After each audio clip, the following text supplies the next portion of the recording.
All right, back home again. All right, I'm home again. Hi, everybody. Back standing in the standing studio, in the standing desk, in the standing life. I'm still standing, even though I wasn't yesterday. I gotta say, today, I might as well have wings and breathe fire because I'm dragging. After doing a show in the morning and then sound check and all that kind of stuff, and then singing and then hosting and all that kind of stuff, and I like this. And then we probably got to bed about 1 o'clock in the morning, and then had to basically like get up and get on the road to get back here in time to roll in hot and do the show. And I managed to do it. So welcome. Thank you for joining me. It's HAL SPARKS Mega Worldwide, and I want to thank everybody who came out for the Rock Against MS benefit last night. It was amazing. It was a great experience.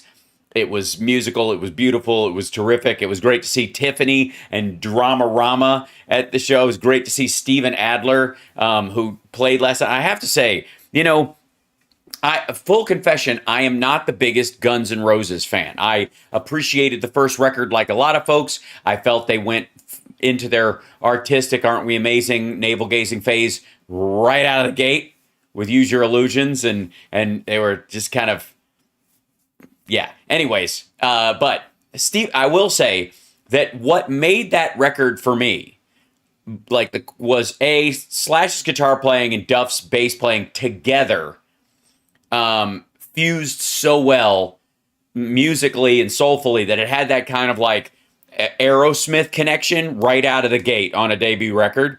But the main thing that really drove that record and distanced it sonically from other stuff was Steven Adler's playing. His shuffle beat made a lot of those songs. He was not a traditional like hard rock metal drummer necessarily when it came to them. And so his ability to throw a shuffle in there is what made songs like Welcome to the Jungle possible. Period. End of fucking story. And the fact that he's not touring with them right now is a goddamn travesty. That said, sweetheart of a guy. It's my first time meeting him last night. He was friggin' lovely.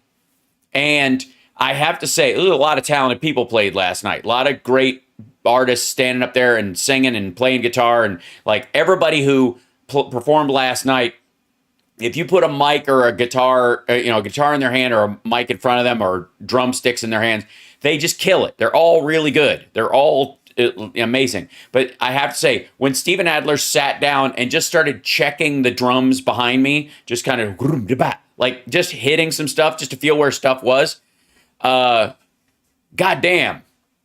Like you could just, that's what it was. I would almost, after last night, give him entirely the credit for the instant success of Appetite for Destruction.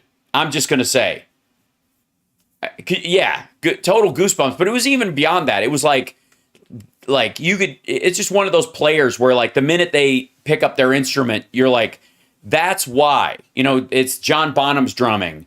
It's it's Eddie Van Halen when he picks up a guitar. There are just some players that there's so much of their life and personality comes through that it's just, it was amazing. Anyways, so you could tell, you could feel it, you could see where it existed, and there was everything about the GNR first record that quite frankly a bunch of other bands could have kind of done and were close to doing and were kind of on the edge of, and there was a lot of lightning in a bottle that made that record possible. But I would argue that the one thing that turned the corner on it was Steven Adler's playing. And after hearing him live last night and meeting him in person, I am more committed to that belief. I've had it for a long time. I'll get there, William. Don't worry. We're going to make it. I'll roll in. Some of you guys have seriously missed me. Hold on. My mom is FaceTiming me, and I don't have my phone. Hold on. Hi. Hello. Hello? Hi. I'm live streaming right now. Oh, I love you. I'll talk to you after. okay, love you. Okay. Love you. Bye. Yeah, I just talked to my mom on my watch. That's what, who doesn't? Yeah, mom. Look, if your mom calls, once the voicemail is fine, but she calls right back, you take the call. I don't care what's going on. Period. End of story. All right. All right, here we go. There are a couple of things that stood out today in the January 6 hearings, and I would like to get to those first, if I may, before we get into, oh my God, politically burned out after today. Well, oops, why is that? Look, that's you guys. What happened? Hold on. Let me go back to me and fix this. What was it? Think? I don't understand. So weird. Oh, because I adjusted the settings on my own. I don't know what that was. Or my let's see, go to comms. There you go. And then that was you guys. You get to see what your faces look like, or what I see when that's just, by the way, that's just the Twitch thing going by. That's this guy, and then take this guy, and then go to properties, and which one? And this guy. Oops.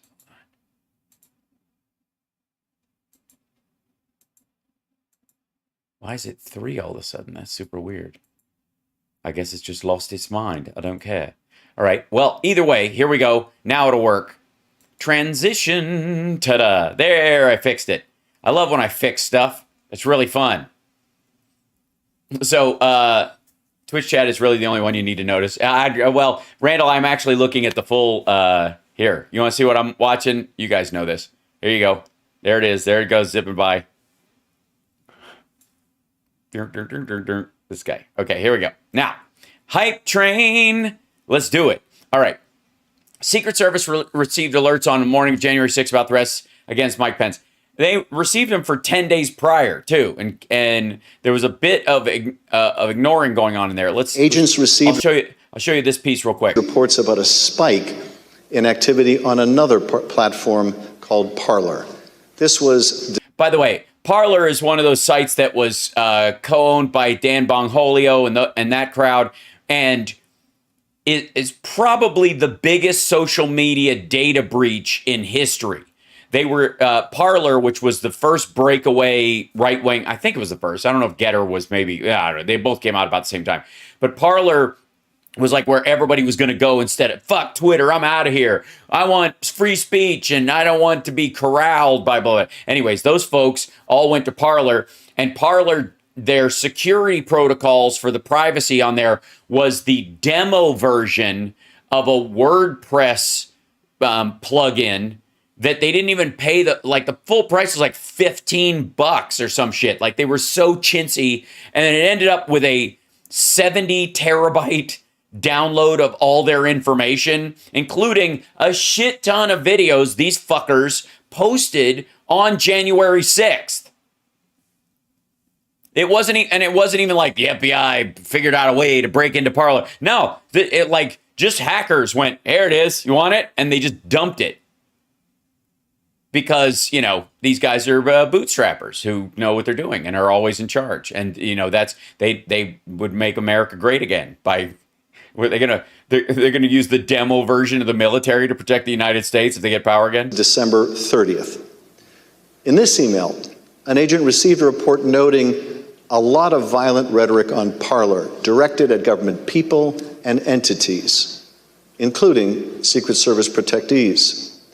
One of these protectees was Vice President Pence, perhaps the primary target of President Trump's almost the only one pressure campaign in the days leading up to January 6th.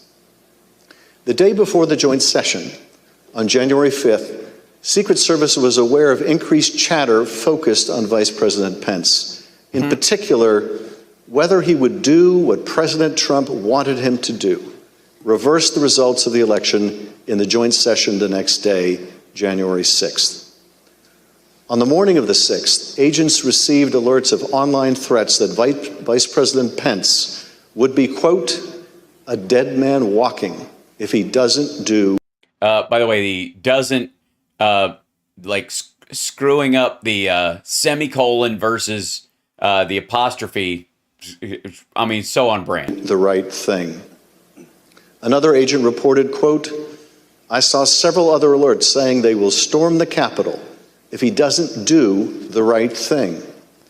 The anger reflected in these postings was obvious, the man at the center of the storm on January 6th, President Trump. Yeah. So one of the things that, supposedly they hid, some of the Secret Service members either deleted or got rid of or pitched some of their conversations about Trump, trying to grab the wheel and throttle one of the guys because they weren't going to take him to the Capitol because he had this plan in his head that he was going to lead the troops and he was going to go, "I invoke the Insurrection Act. I have the power." And they were going to hand him a sword and he would jam it in the earth and lightning would strike and he would be magic president man forever, whatever his fucking plan was. I'm of course kidding, but you and I both know that his plan was just as dumb. As stupid as what I just said was, just said how comically farcical it was. Understand this, that Trump's idea of how he would stay in the presidency was just as fucking stupid. Okay? Seriously, it's gonna work. I have this great plan. Even I don't believe it. That's why it's so genius. It's okay. So anyways, they kept a lot of the Jan 6 stuff. The other communications back and forth, including conversations about the fact that quite frankly, those two Secret Service guys who told Cassidy Hutchinson what had happened told a bunch of fucking other people too. It was over the radio. The president wants to go to the. I guess they would do this. President wants to go to the Capitol. Copy that / fuck that. Okay, fuck that. Copy that. No, fuck that. No, copy that. Copy that, fuck that. All right, fuck that. And they just, "Sir, we have to go back to the, your tiny little hand isn't even creasing my collar. We're going back to the Capitol. Squeeze harder. This is I'm chubbing a little bit, sir." You do know that, the way, if Trump was ever choking you as a man, if you were a guy, he's so brutally anti-gay and homophobic that if you're "Oh, squeeze harder," he'd be like, "Ah," and run away. The easiest defense in the world. You wouldn't even have to do the classic, either reach through the hands and put your middle finger or your thumb, depending on how far the person is, into this little divot right here and just push towards their esophagus. It really hurts. And that's a good way to get people to let go. The other one is the old-fashioned just open, and I can't do it because the fan's running. Open hand wind, turn your body like that. Just a big sweeping arm motion. And then hold on to you. They got you they just bring that arm around, rotate your body just a little bit. And it's amazing how hard it is for little wrists to stay in that position. Just a little tip right there, Practice it with a friend. Be careful. Anyways, so, but the best way to get Donald Trump to stop choking you is harder. Oh yeah, that's it. That's it. Can you imagine? Yeah, baby, dig it in. Feels good. He'd be like, "Ah." And it's a terrible thing to use homophobia as a weapon, but if it saves your life. Tiny fists of fury. "Sir, quit hitting me." Every time you punch me, it feels like someone's flicking Tic Tacs at me. Anyways, so so one of the let's see if I can go back to this stuff. Okay, so a bunch of stuff. Obviously, the big one being that they voted to subpoena him. There's no further debate. The question is on agreeing to the resolution. Mm-hmm. Those in favor will say aye.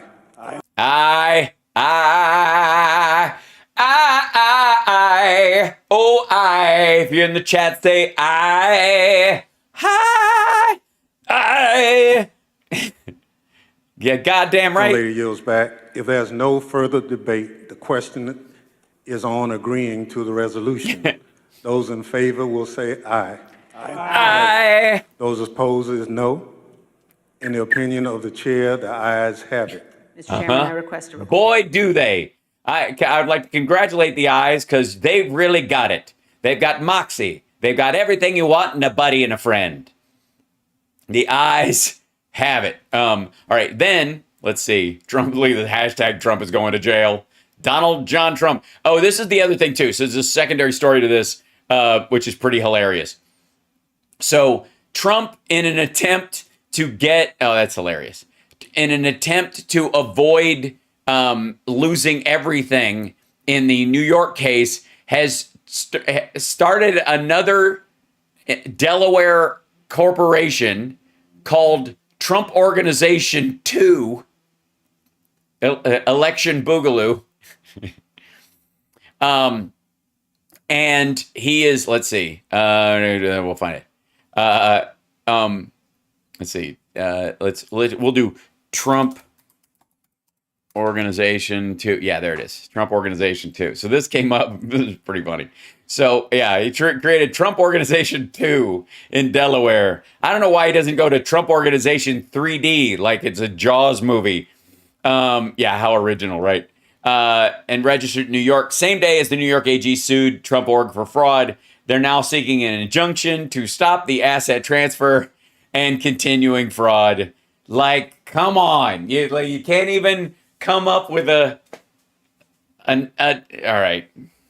You didn't think they were going to spot that? You didn't think so? Bloop. You don't think you're suing someone so they can't start an organization, and then the fucker, like, wouldn't they have to clear the like sort of copyright and the duplicate registration thing? Like, wouldn't stuff that's named exactly like another organization get red flagged for review, even if they rubber stamp every fucking LLC and corporation registry in New York City? If here's $50, I'm now registered or whatever.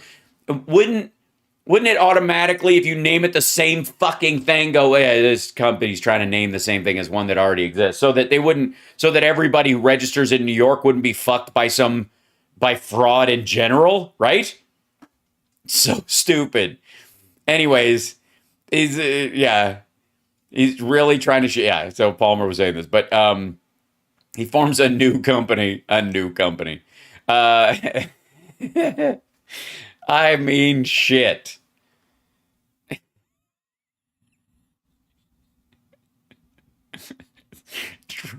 Trump Organization 2.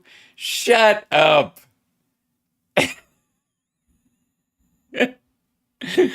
I gotta say, that's just so beautifully stupid.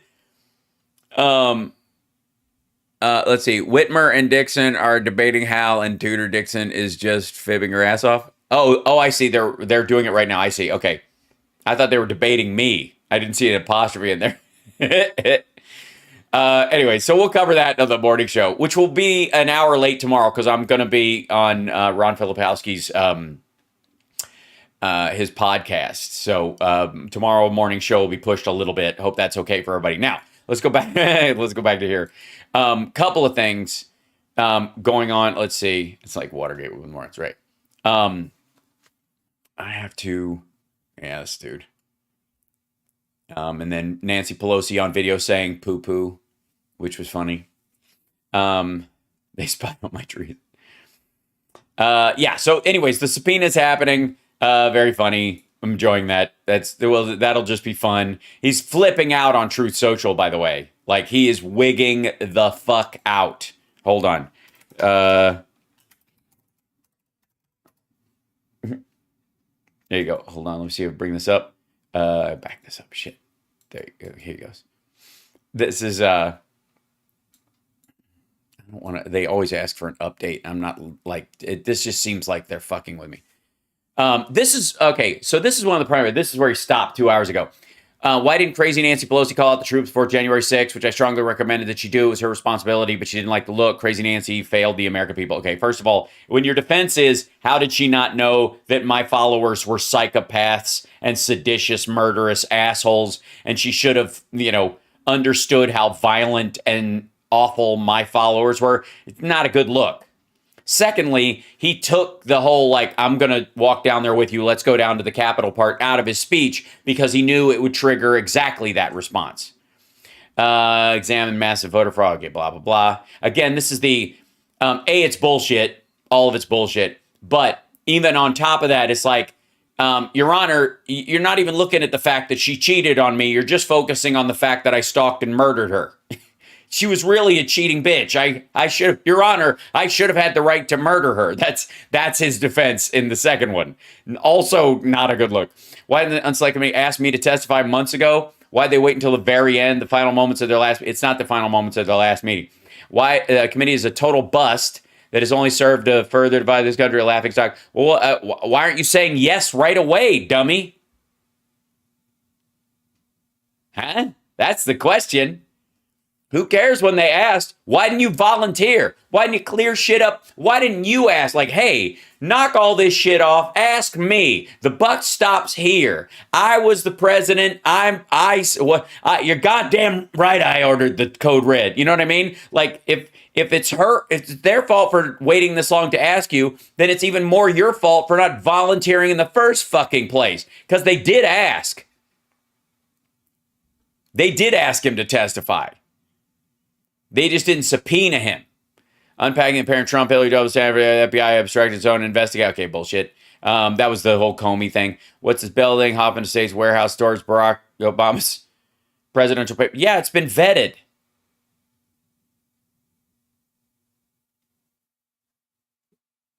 The documents will eventually be digitized and made available to the public in a different way from presidential libraries past. Yeah. And they've already been vetted. They've already gone through the National Archives. The National Archives have already vetted them. They've kept anything that wouldn't go to the fucking president. Now they're just there while they're being digitized. This is so fucking lame.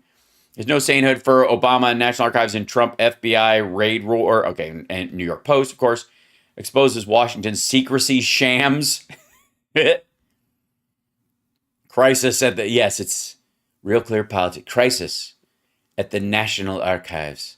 In the middle of directing the difficult task of transferring the historically important records of the Obama administration into the National Archives, the archivist in charge, Barack Obama has missing records. When will the FBI ransack his house? Court Cheney can decide what records to save. Oh, that's Dick Cheney? Yeah. Federal judge ruled has broad discretion in determining what records created during his 8-year tenure must be preserved. Okay. Document shredded. Oh, HuffPost. Truck spot on the way to Cheney's house. He's one of your guys, by the way. Yeah, lock him up too. I give a shit. What will become Dick Cheney's vice presidential records? Well, that's the problem. We don't have a vice presidential records act, I don't think. That's the watery part. Cannot assure complete transfer of Bush records. Impending transfer of Bush records to the custody of the National Archives will challenge the capacity of the archives to absorb them because of their what? Hold on. Open link in new tab. Because of their enormous volume and the diverse formats of various electronic records. But there is also a fundamental question concerning the integrity of the transfer process, which relies on the good faith of executive branch officials and which can be subverted by design or neglect. The Federation of American Scientists is writing this. Secrecy, 2000 to 2021. There really is no practical way we know for NARA to be assured that every document in paper or electronic form has been received from an agency. This is about fucking their own emails. You prick ya. White House destroyed hard drives that may have contained missing emails. This is this Hillary stuff, I guess. That may have. Well, all right, find them. Again, emails exist in more than one place. Cruz settles lawsuit over missing White House emails. Here you go. The group Citizens for Ethics and Responsibility in Washington has settled a lawsuit over missing White House emails from the Bush administration. Again, your guy lost 22 million emails. Again, these are not classified documents. These are their interpersonal communications. What the fuck is this? Oh, is this that whole like, I'm the lion, don't wake me up, I'm farting? You're the biggest crowd I've ever seen. Oh my God. On January 6th. January 6th. The peaceful crowd at the enormous... They were there largely to protest a corrupt and rigged and stolen election. Democrats can say there needs to be unrest in the streets, but they're going to impeach the president for saying... Peacefully and patriotically make your voices heard. Whenever they take a clip from President Trump, they always... He didn't play that. Why didn't you play the part where he says you're going to have to fight like hell or you're not going to have a country left? Why'd you cut that part out? He said that after. Leave out that ending clip of let's march peacefully and patriotically to the Capitol. Yeah, once you get there, peacefully and patriotically goes out the fucking window. But we just don't want you to fuck up the lawn on the way. Did he tell them to act peacefully and patriotically once they fucking got there? No, he didn't. As a matter of fact, he said they're going to have to be strong and you're going to have to fight. Good Lord. Capitol. Just the key point that yes, there was a pro-Trump rally at which the president spoke, and we can absolutely talk about all the things the president said there. But the idea that that rally is the thing that got out of hand and that somehow resulted in the breaching of the Capitol, that rally was very far from the Capitol. Yep. And the people who, as you say, did the initial breach that allowed everybody else to come in, they never even went to that rally. Why aren't they investigating massive election fraud? Yes, it was black volunteers in Fulton County, Georgia, that were closer to the Capitol that attacked. The edit is solid. Also, am I going to get a music hit like for this? Irregularities instead of investigating the people who want to get to the bottom of a rigged and stolen election. Yeah, you got to the bottom of it. You got legal. You filed legal lawsuits. They got bounced for lack of evidence. That's the bottom. Fuck off. DOJ announced that the FBI and the Pennsylvania State Police are investigating fraud in... Oh my God, they're investigating fraud. Well, good. They should. You know who they found? Republicans. Mail-in ballots in Luzerne County. That's the place Donald Trump won by double digits 4 years Right. ago. They are saying that there was a batch of ballots where 60% had the same signature. They're saying that 35 ballots... That didn't turn out to be the case. had no... The signature that was on them were the duplicate ballots that were from out of town that had to be copied. And so you have to sign a piece that says, I duplicated this ballot, and it's attached to the original ballot, which there are no signatures on because they come from envelopes that people have signed the outside of, or in some cases, when they showed up in person, they either signed in the election books, and they were sloppy with their handwritten ones. That's the only difference. The duplicates that's the signature of the person who made the duplication. So if it's wrong and it turns out that they were rigging the election or fucking with it, you go to that person, you go, you're going to jail. You miscopied these. Voter record, but they were counted anyway, that 50 ballots were run multiple times. That was bullshit too. That's just a lie. Nevada, at least 10,000 non-residents were allowed to send in You fucking military people who happen to be away. ballots for counting there. According to DOJ, several military ballots were, quote, discarded. And by the way, the music and the internal shot from inside the trash can. How did they not catch the fraud on camera if they had cameras everywhere? Investigators have recovered a total of... They're shredding Trump ballots in 4-piece chunks. No one will ever find them in this poorest wastebasket. 9 ballots so far. Not surprisingly, the DOJ says an overwhelming majority of those ballots were cast for guess who? Donald Trump. The elections are totally corrupt in our country. They have been for a long time, but never like they were this last time. You might want to, I guess because of the lack of dramatic talk, they have to turn the music up this loud. And the sham committee is ignoring the truth. And it's a Rumble video. Isn't that funny? It's not like they own stock in it or anything. How it started out going, last day under Trump, when we were still under lockdown, dummy. Did foreign leaders fear messing with what? Percentage saying feared.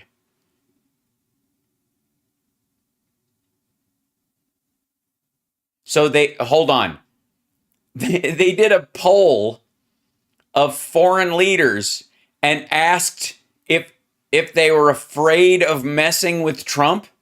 In your opinion, generally speaking, do leaders of foreign countries fear messing with President Biden? And a similar question for Trump. What?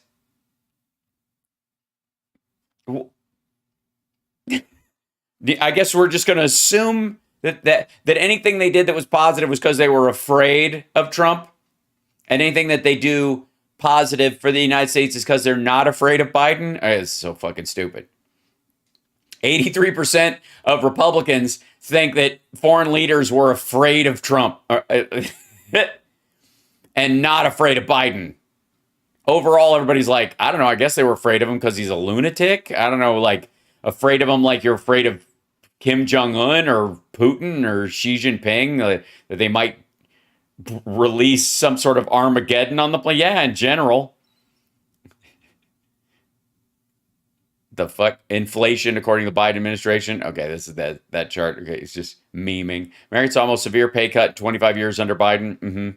Trump was right. World leaders were wrong. Russia cut off judge. Who's laughing now? No one. Why didn't unselected committee do something about this hoax? This cast is kind of a random question. Random question. Did you still work for the slaps at the ACU? Yes. First Amendment fund, POC, point of contact I could reach out to. I was subpoenaed in early November, but the committee waited until last week after Ben's deposition. I had to accept service because the U.S. Marshals came to my apartment last Wednesday. I haven't made kind of sorry for my late response to my phone while since Trump announced with people wanting to come to see. What? Yeah, they signed her. They had her with a Trump-appointed attorney, or like Trump supplied her with an attorney, and then she decided to tell the truth later. Oh, God. Hungarian PM. Trump, the best hope for peace in Ukraine. Trump was right about the Washington Post. Adams, the evidence is real. Dead people are voting. No. Daily Caller. Yes, well, there was that woman who was murdered by her husband, and the husband voted on her behalf using her ballot. So there's that, I guess. Okay, and the other part on here was, I want to see if there's a bunch of shit in here. Okay, Secret Service.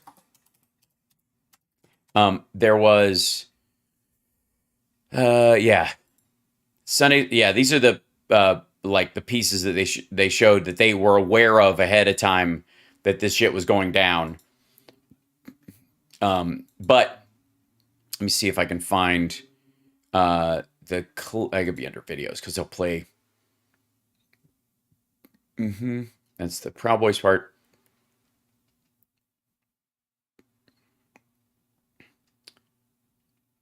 Yeah, here you go. This is part of the, yeah. On December 11th, Trump's allies lost a lawsuit in the U.S. Supreme Court that he regarded as his last chance at success in the courts. And apparently he was storming around the White House like Jack Torrance in the end of The Shining, knocking baking tins off of counters. A newly obtained Secret Service message from that day shows how angry President Trump was about the outcome. Quote, oh boy. Just FYI, POTUS is pissed. Breaking. Notice how happy Kinzinger is. And I have to say, I smiled a little bit when they played this piece too. News, Supreme Court denied his lawsuit. He is livid now. Cassidy Hutchison, an aide to Chief of Staff Mark Meadows, was present for that conversation and described it in this way. This is the day that the Supreme Court had rejected. Hold on one second. I'm going to turn this up because I will say the one thing about this one is the volume was all over the place. That case, Mr. Meadows and I were in the White House residence at a Christmas reception. And as we were walking back from the Christmas reception that evening, the president was walking out of the Oval Office, so we crossed paths in the Rose Garden colonnade. The president was fired up about the Supreme Court decision. And so I was standing next to Mr. Meadows, but I stepped back, so I was probably 2-3 feet catty. Yeah, outside of spitting distance. Corner from him, diagonal from him. You know, the president's just raging about the decision and how it's wrong and why didn't we make more calls, and just his typical anger outburst at this decision. His typical anger outbursts, which means like he did this shit all the time when stuff didn't go his way. The president said he had said something to the effect of, "I don't want people to know we lost, Mark. This is embarrassing. Figure it out. We need to figure it out. I don't want people to know that we lost." I don't want people to know that we lost. Dude knew. It's always been a scam. He's raising money off of his idiot followers. That's just how it works. I'm just saying. Oh, and then Benghazi is obviously trending because it says a tranche of, Devin News says search of Mar-a-Lago for documents is connected to Fast Furious. What? Okay, hold on. This I need to see. But derp. Can I just say for the record that one of the reasons why Benghazi was trending also when this came up was because Hillary Clinton sat for 11 fucking hours. When it came to the Comey FBI email investigation, she sat for like 2-3 hour sessions in person and answered questions. She didn't plead the fifth at any time. She was completely open about it. Trump is basically being subpoenaed to come, and he's going to want to testify more than likely.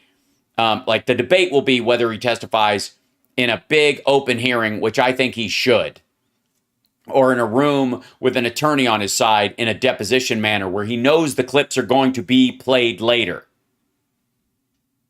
I think he just goes like, he either says no or he swings for the fences and says, I'll only do it in open, in an open hearing. And what they'll say is, okay, but you have to stay for the whole thing and we're going to go all day and that's that. You can't just tap out. You'll get bathroom breaks like everybody else does, but you're going to sit there and answer questions. And you're subject to contempt like anybody else who'd be asked questions.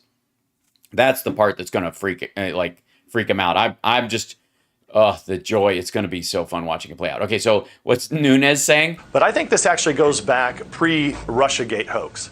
I think this goes back to the IRS scandal where they targeted conservatives. I think it goes back to Fast and Furious during the Obama administration, where they ran guns and tried to set people up. You remember? And then innocent. Yeah. I don't know if you've ever heard, sometimes law enforcement will pose as criminals, and while posing as criminals may engage in what are effectively faux criminal activities, selling real items to criminals to gain their trust, to work their way up to the bigger fish in certain circumstances so that they can take down an entire investigation. I know it's shocking to the Law and Order party when they find out that, in general, people, cops don't wear a giant badge on their chest when they're trying to bust like drug and human trafficking organizations or gun runners. America killed. It goes back to Benghazi. They got away with that. All of this. They got away with it. Stuff is intertwined. What? By the way, the fuck does they got away with Benghazi? They just wrap your head around that fucking sentence. And then you just fast forward. Cash mentioned the Whitmer case and Jan 6 and whether or not federal agents were involved in that. So you just. Okay. I don't know what I'm saying, but I just got to keep talking. Stair step, and then ultimately this leads to what? This leads to something never done in American history before. You had a president's home ransacked by. Yeah, what's in his home? It's a rental property. The same goons that were. And it wasn't ransacked. And the FBI aren't fucking goons. Listen to this mother. By the way, can I just say this is the Back the Blue crowd? Listen to this shit. Ransacked by the same goons that were involved in all of this. Ransacked by the same goons that were involved in all of this. Fuck you. By the way, a lot of the team that were there for the search at Mar-a-Lago, because they're part of the Florida field offices in that organization, some of them were working the same day that those two FBI agents were killed by the child pornographer, the first, two FBI agents that were killed in the line of duty in, I think, a better part of a couple of decades. That also happened in Florida, by the way. Those people were there was overlap in both those teams. So Devin thinks that the team that went down to take down a child pornographer that ended up in two FBI agents getting shot to death and another getting wounded, they're goons. They qualify as goons in his book. Fuck that dude. Okay. By the way, you're watching HAL Sparks Mega Worldwide, and I greatly appreciate it. Don't forget to like and subscribe. Give a thumbs up. Support the show. Patreon.com/HalSparks. Twitch.tv/HalSparks. You can subscribe. We're trying to get our subscriptions up. We're like 6 away from 1,000. Yeah. We're like, I'm just saying. It's a great way to support the show. Also, Super Chats. There's a Venmo up here. Anything you can do to help. No job is too big. No fee is too big. All right, here we go. And, and every little bit helps. There you go. That's the best I can do as far as a tight pitch, you guys. Those have been bugging me for it. That's pretty close. I feel pretty good about that one. I probably need to make it I got to tighten it up a little bit, but pretty good. Pretty good overall. Not bad. All right. Now, there's been a lot of Schadenfreude shit the bed moments this week.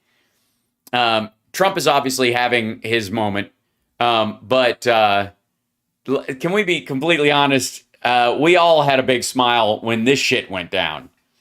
Alex Jones this week ordered to pay the Sandy Hook families, and this is, by the way, the second trial of 3, I believe. There's still one more to go. $921 million, nearly $1 billion. By the end of this, it will be over $1 billion because the next case will be, 80 to $100 million. And of course, he was live streaming when it happened because he wasn't in court. And look at these cartoon fucking letters. This is its own thing. Alex Jones Show. This is it. I will not break rant. Who calls their own shit a rant? Yeah, it's just what is in here, and there's a bunch of stuff. Oh, by the way, look who else is here. Stay Free MaxiPad with Pfizer admits COVID vaccines. Yeah, this is all of his shit. Look at this Pfizer jacket, and he's joking around. Stop the spread. Like, oh God, this guy's so gross. Anyway, so they're not even writing anything up. This is just, and only 117 rumbles. Apparently, the rats are leaving the sinking ship. Alex, we'll see. There's going to be an ad on this. Is it for? Nope. Thank God, it was a quiet one, and it's not for some sort of like dick supplement. All right, here we go. Oh God. I told. When the jury went to deliberations last Thursday, and I was like, I'd love to be there, but I got a lot of mainstream media articles to print out and read. I told Norm Pattis, I said, I think they'll come in on Wednesday in the afternoon. Wow. It's amazing. And what happened? They came in on Wednesday in the afternoon. Did anybody else you tell? Or Tuesday, maybe Monday, but probably later in the week, but not as far as Thursday. But yeah, I said that in general. I touched on all the dates.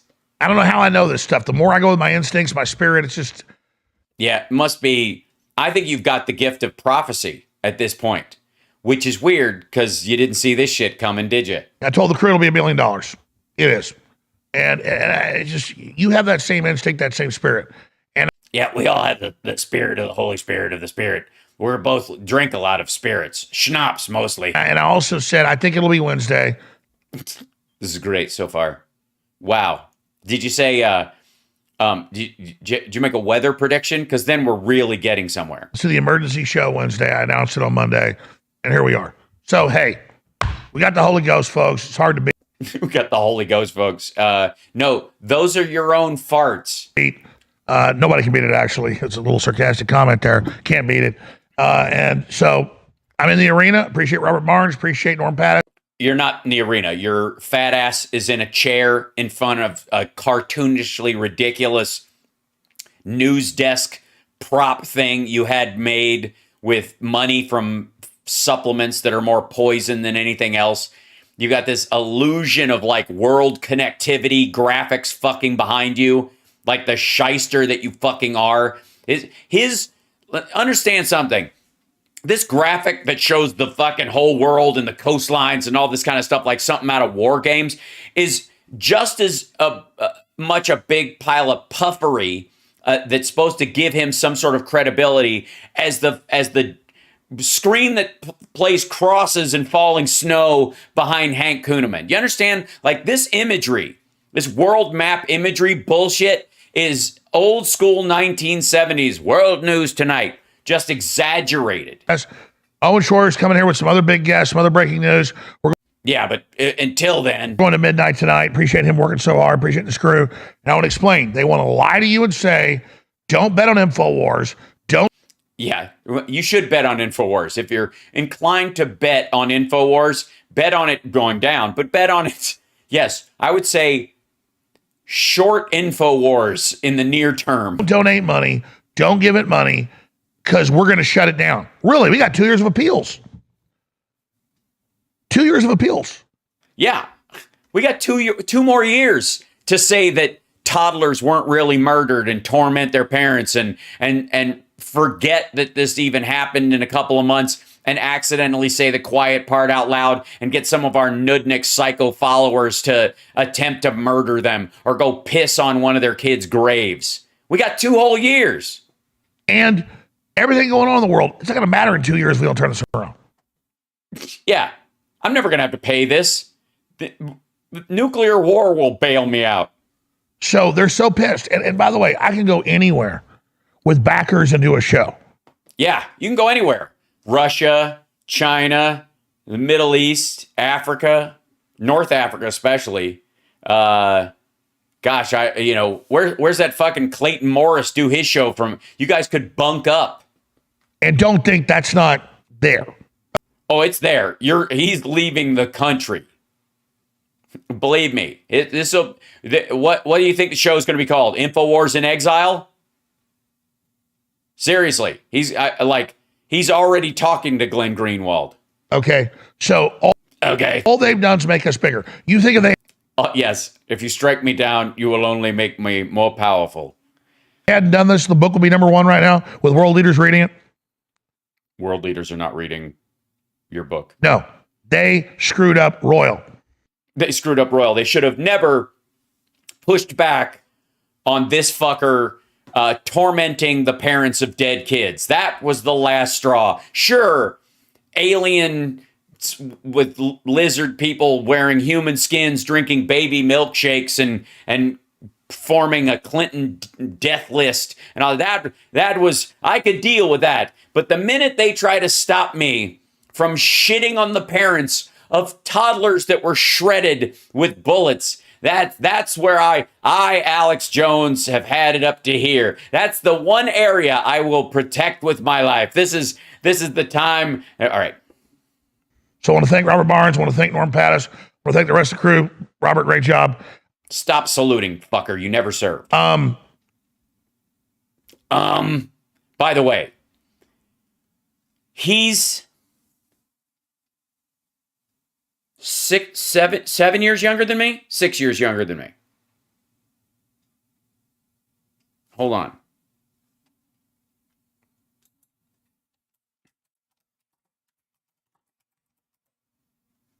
$48. Yeah. So he's 5 years younger than me.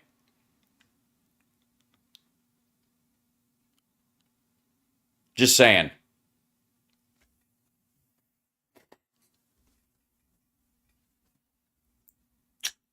I don't sell supplements, but if I did, just on the off chance, which if you ran into the two of us and we were both giving you the elevator pitch on our diet, exercise plan, and our supplement regime. All right. Anyways, nice watch, fucker. What do you think? What's the running price on that watch? $15K? Yeah. I have an Apple Watch. But, I mean, where can you donate better? You heard the Plano... Where can you donate better? Oh, well, that's easy. Rock Against MS benefits multiple sclerosis research and the fight for a cure there. I mean, that's one place to start, of course. Hell, the Humane Society of the U.S. is great. I'm a big fan of the Wild Horse Ranch Rescue in Arizona. They save wild horses. They're fantastic. wildhorseranchrescue.org. And I mean, shit, the Red Cross even comes to mind. You know, I was on Celebrity Jeopardy and I won $50,000 for Doctors Without Borders. Physicians Sans Frontières to the Who's at Home. That I would put those in far ahead of the line of I'm gonna donate to this bloated fuck for what reason? By the way, he just told you with backers he can do his show anywhere. So what the fuck does he need your money for? Lawyers, the Democrat anti-gun. Where are you looking? Is Greg Kelly up there, or is that Don Jr.'s notes? Creature, say do not give Alex Jones money. It's a lost cause. He means you're a lost cause. He wants to break your will. He wants to gun. Creature, say do not give Alex Jones money. It's a lost cause. He means you're a lost cause. He wants to break your will. Your will. He I don't know what we have to talk to Dr. Scott Adams about what that, like the Freudian cough. This is the same shit Trump does. They're trying to take me down because they're trying to take You down. He hates this show. No, they hate the fact that you would torment the parents of dead children.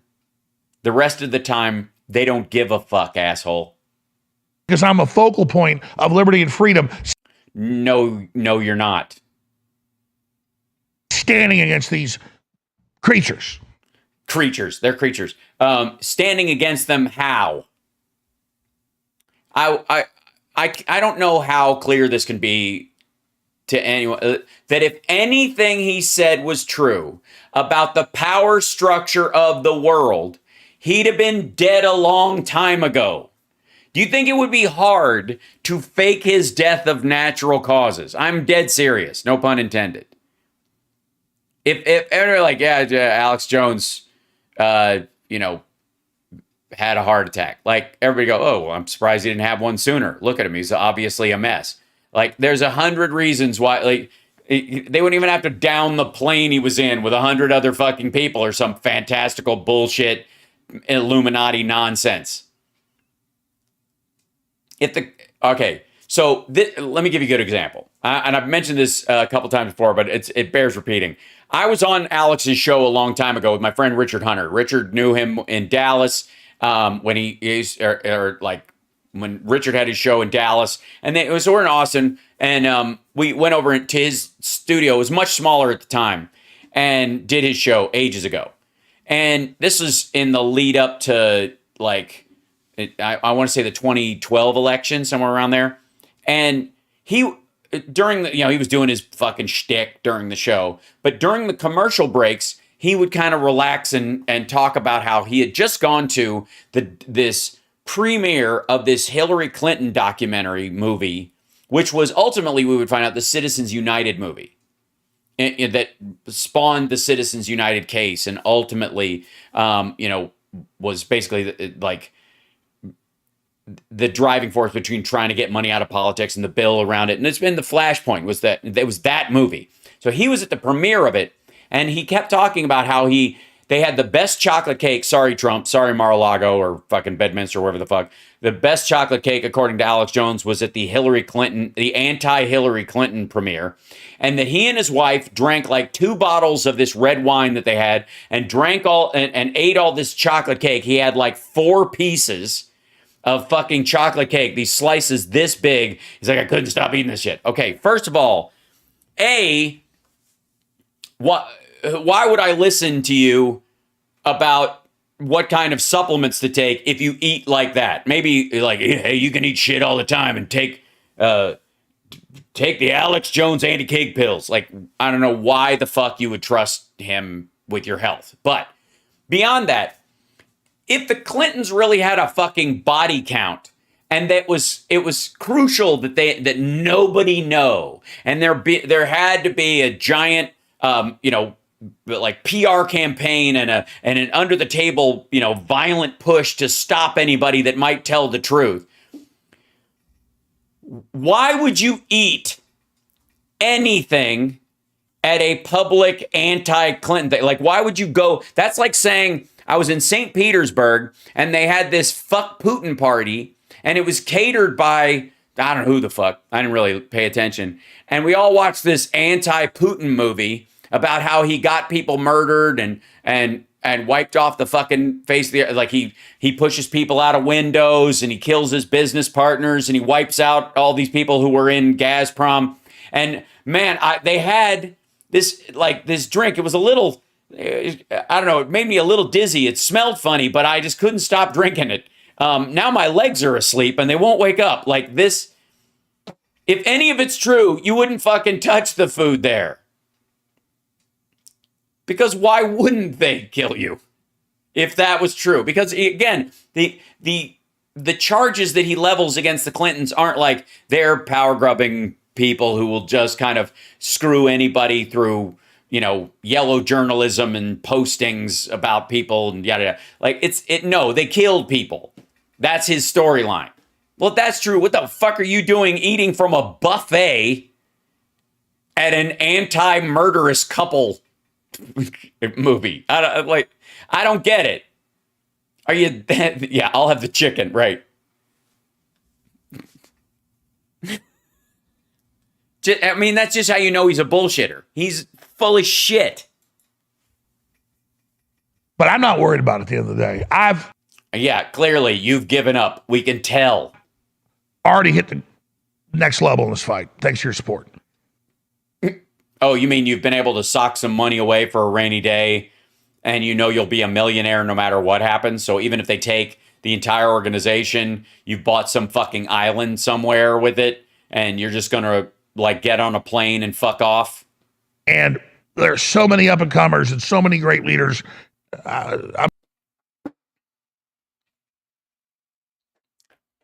What the fuck is that? I think that's supposed to be Teddy Roosevelt, but it looks like Alex Jones with a ham sandwich on his head. I'm seeing God's vision. Jones, the Great Reserve. All right. Fold here, but I've got more to do in the fight. So go to 1776coin.com. Oh, get the fuck out of here. Roosevelt and then some sort of tartar Minecraft character? The fuck is that? 1776coin.com. It's a fundraiser, Man the Arena coin. There's a special running right. Man in the Arena coin. Is it does it work as currency? Can I put it can I get 40,000 of them and bury them in my basement with a couple of handguns like John Wick? Right now, it's Jar Jar Binks. 1776coin.com with the promo code 1776. Shut the fuck up. The promo code 1776. You get $30. This dude would have been cradling Benedict Arnold's balls during the revolution. Off of the he would have been a pro-monarch. Coin. Yeah, the coin's a fundraiser coin. Infowarstore.com or 1776coin.com. Shut the fuck up. Pissed that I'm related to the founders of America. How are you related to the founders of America? What do you mean? Because you're white? Get the fuck out of here. Pissed my family raised Colonel Travis's son. Pissed that your family raised Colonel Travis's son? No, I think the idea is that rotten apples roll far from the tree. Pissed. Totally pissed. Are they pissed? Are they pissing on you? Are they as pissed as the guy who pissed on the grave of one of the children that died in the massacre you said didn't fucking happen, you tool? That my family and your families as well were... Well, mine, yeah, mostly. Badasses. Yes, my family are badasses. It's true. My mom especially. She's a badass. Cannot stand... He's a rat's ass. As in no one gives a... The fact that we've got war heroes in our background, everything else. What the fuck are you talking about? In your background?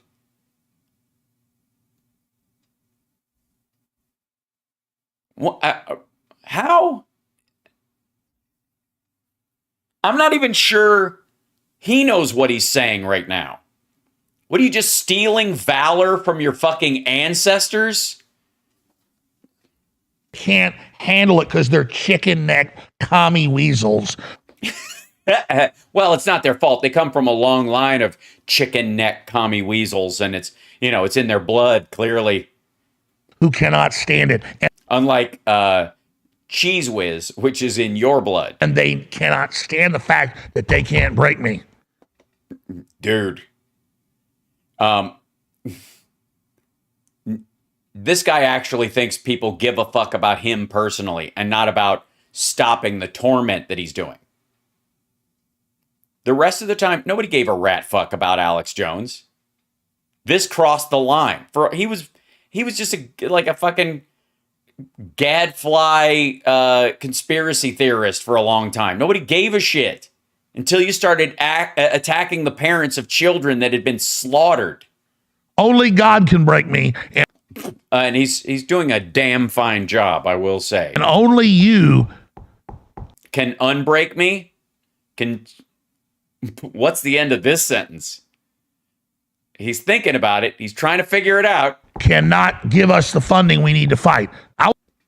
Only you cannot give us the funding we need to fight. It's like if Smokey the Bear had a gambling habit.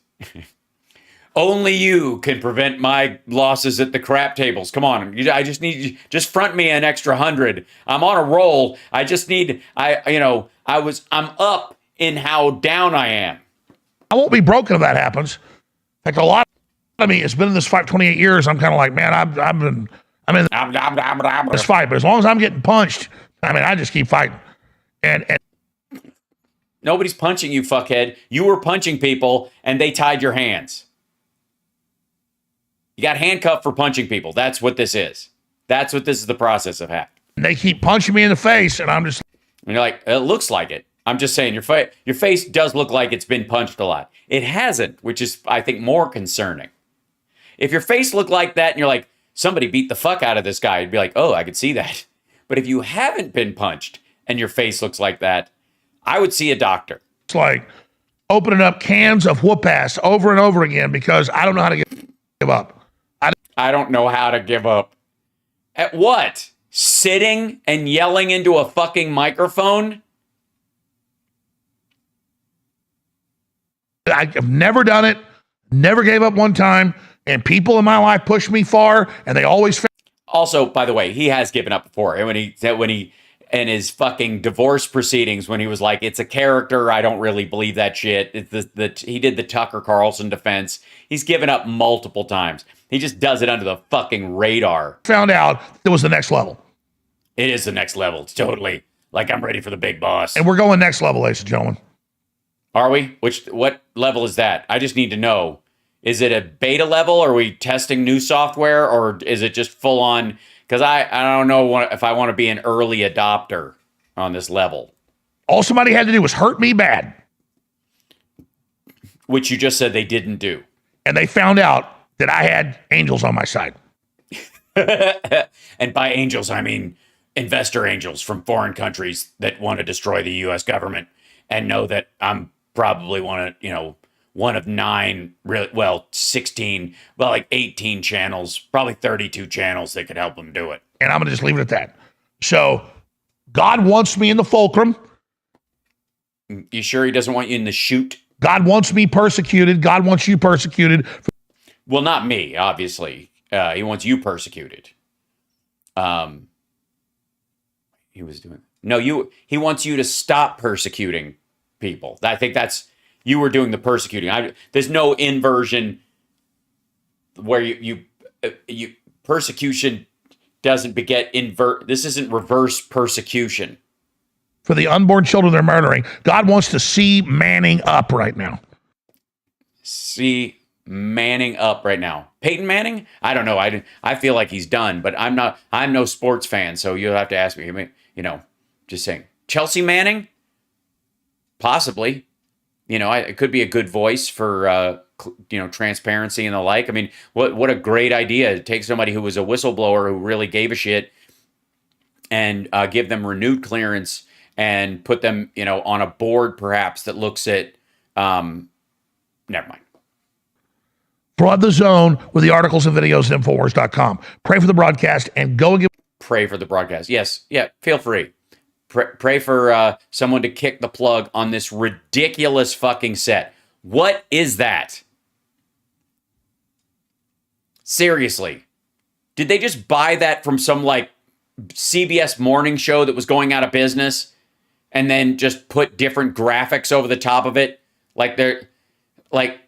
They're promoting an Iron Man series that never went. Give a donation I want those sons of globalist satanic bastards. Sons of globalist satanic bastards. Just the kids, or you don't want? So you think the children of people are responsible for their sins themselves? That's fairly awful.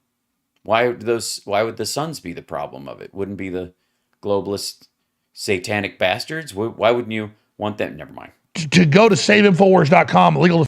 Save Infowars.com. Yeah. Defense Fund. Click the link. Yeah, the Legal Defense Fund. Because all we need is $1 billion from you fucking saps. And I want to see hundreds of thousands of dollars, not 160,000 in a few weeks. Me begging. That's not looking good, dummy. Yeah. How many people want to believe that he's shell companying money through himself to the Legal Defense Fund to make it look like the number's going up? What do you think? It's not looking good, man. And you got almost 500,000. So, yeah, it's looking real good. 20 hit that goal 20 more times. Because it takes money to beat these creatures.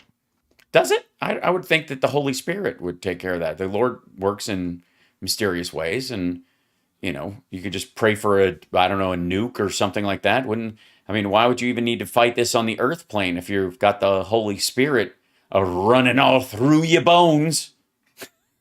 And I want you to go to InfoWarsStore.com and get incredible products you need. You heard them. Yeah, I don't need them, actually. I don't bet on Jones. Don't give him money. He's a lost cause. They're saying you're a... Yeah, no, I don't know that they said that. Has that been the messaging? I think it's just like Alex Jones is a fucking scumbag. I think that's what, unless he's talking about right-wingers. Like, that sounds like languaging coming around, because why would Democrats need to tell other Democrats or left-leaning independents or whoever that don't buy into his bullshit not to back him? Why would you say he's a lost cause? You would have always thought he was full of shit and dangerous and cruel. So clearly this is a talking point that he's heard on the right. Lost cause, and you're not a lost cause. You're right, I'm not a lost cause. My dreams can come true. I can fly. I'm going to try. Maybe I can't take off from the ground. I'm going to try it on the roof.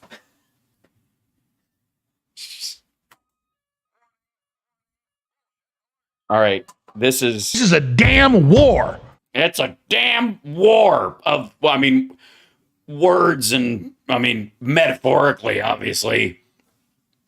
It's not a war at all. It's a civil case against a pathetic, angry, vicious, disgusting shit talker. That's all it is. It's not a war. It's not the fight for liberty. It's not the fight for free fucking speech. You don't get to yell fire in a crowded movie house, and you don't get to yell racial epithets in some place and have them not escort you out because it's their private property. No fucking no. And it takes money to win wars. Not holy wars, not wars of the spirit. Why would you need money when you've got angels on your side? Look, let me tell you something. These angels are fucking expensive. Understand? These are not cheap angels. These aren't the shitty ones you see. These aren't the ones you find on top of a goddamn Christmas tree. These angels come from quite frankly, from an escort agency. They're very expensive. If they stay the night, it's like 5 times as much. I'm just saying, but this is a damn war for my weak attempt to maintain an erection. Listen, I've got angels on my side, but it takes money to win wars. Shut the fuck up. I got a few more tricks up my sleeve, though. No, you don't. You have sweaty, short, pudgy arms up your fucking sleeves. God gave me. All right, God gives you tricks? Why didn't God give me any tricks? Well, I picked up a couple after high school. Sorry. We go to break. Aaron Norm Patterson's press conference. Yeah, we got to take a break. A couple of these angels got to come in here and tell me what the fuck's up. And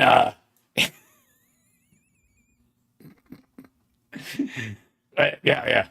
We got to take a break from this damn war for a second to sell some shit. There's a few other clubs that Owen Shore is going to take. Get the fuck out of here. The Great Reset and the War for the World.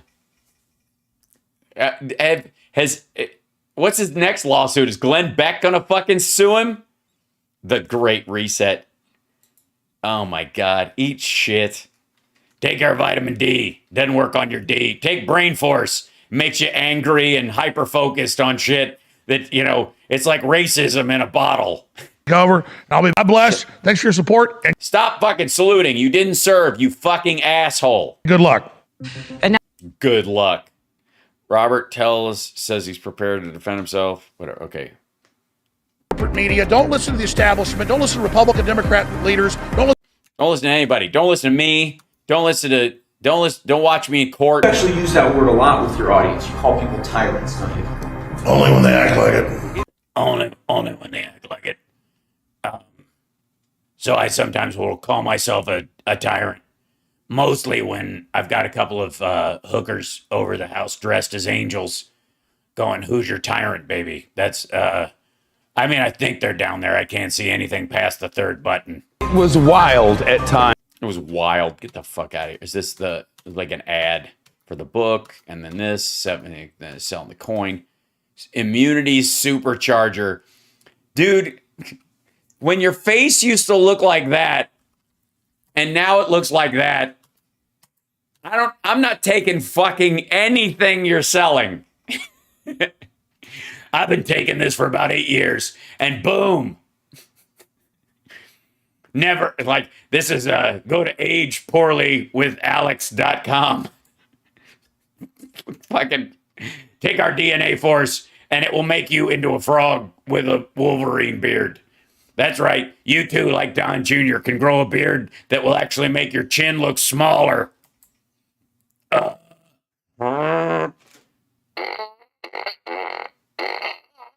It's a good freeze frame. Sorry, it's my supplements. Take some, get them. I think I just dropped another coin. Super immune. Shut the fuck up. That's the end of it too. It just ends in a big ad to sell all their stuff. DNA Force. It doesn't. It sounds like a Haim Saban TV show. Bless his heart. Anyways, so that's Alex's response to the fact that he was called out for tyrannically persecuting the parents of dead children. Fuck you, Alex Jones, and your bullshit. This is not a war. You talk for a fucking living, you yapping piece of shit. I've seen you for real. Other people have seen you for real. You're a liar and a fraud, and everybody's enjoying watching you go down. And I'll let you in on a little secret. Your staff fucking hates you too. The only thing they'll miss is the fucking paycheck, and they'll get a job someplace else. Glenn Beck is hiring. Infotainmentwars.com. We don't need the documents. God damn, I hate that dude. Just gross. Meanwhile, shall we, let's see. There's so much to fucking cover. Because I didn't get to do a show yesterday afternoon. Yeah, here we go. Oh, this is a good one. Hold on. This is new shit. Okay, hold on. I have to say, there are a couple of these videos when I come across them where the thumbnail or the picture that they put up grosses me the fuck out. Where I'm just like, I'll show you what I mean. Like, this skeeves me the fuck out. This is Lara Trump interviewing Donald. And nobody thinks this is fucking weird that he's just having family members sit there while he bitches, whatever, like just arranging the shit. Again, in a big empty room with 2 fucking chairs and randomly placed American flags, so if he gets the urge, he can go over and rub his dick on one of them. This is the right view, because I love the word right because it means the direction right, like right wing and right side of the aisle, but it also means right as in correct. So we got that going for us. And the left means, like left-handed people are satanic and sinister, and left is like leftovers and who likes those or whatever. Although I do pick at them in the middle of the night if nobody's awake. True confession. That chocolate cake at that Hillary thing was amazing. All right. So this is Lara Trump interviewing Donald. Now he is doing the legs tell such a story, like when we were looking at Russell Brand doing his crotch display the other day when he had that woman on his show. Same shit. Also, Lara Trump must be fucking gigantic. I'm just saying. Because Trump isn't 6'3", he's 6'2". But Lara, holy smokes. Like, they are breeding up in that family. That seems to be the goal. Like, Trump read a book about, like, height being important, and that's the only rule. Is have your kids with a tall woman, and then you can fuck around all you want. She's 5'11"? And how tall is Trump really? What the shit is... Look at this. Look at her head. Look at his head. What the fuck kind of lens are they using? What is going on? Did they CGI her in? And the pumps. Do you guys ever watch The British Office? It's the good one. Love The British Office. Even though the second season is painful and you have to watch the special, otherwise it doesn't resolve and it's just heartbreaking. But in the first episode, when the woman who runs the company comes over and tells David Brent that they're going to have to make one of the they're going to shut down one of their offices and combine the two, so there's going to be redundancies and all. There's this somebody calls in, Chris Finch calls in and leaves a message on his phone while they're having the meeting, and it's just him and Jennifer Taylor Clark and Dawn, the receptionist, and he goes, "You got that Jennifer Taylor Clark over? Bet you're looking up your skirt, you big puff." And he's like looking like this right at her knees when it says that, and he goes, "I wasn't." Like that moment. That's all I could think of when this shot happened. I'm like, ugh. It's his son's wife. I'm gonna throw up. Here we go. Okay, most men have. I don't have that problem. What the fuck? Where does that guy's prostate? Is it in his lower back? What's happening? It's Lara Trump with the up late tang.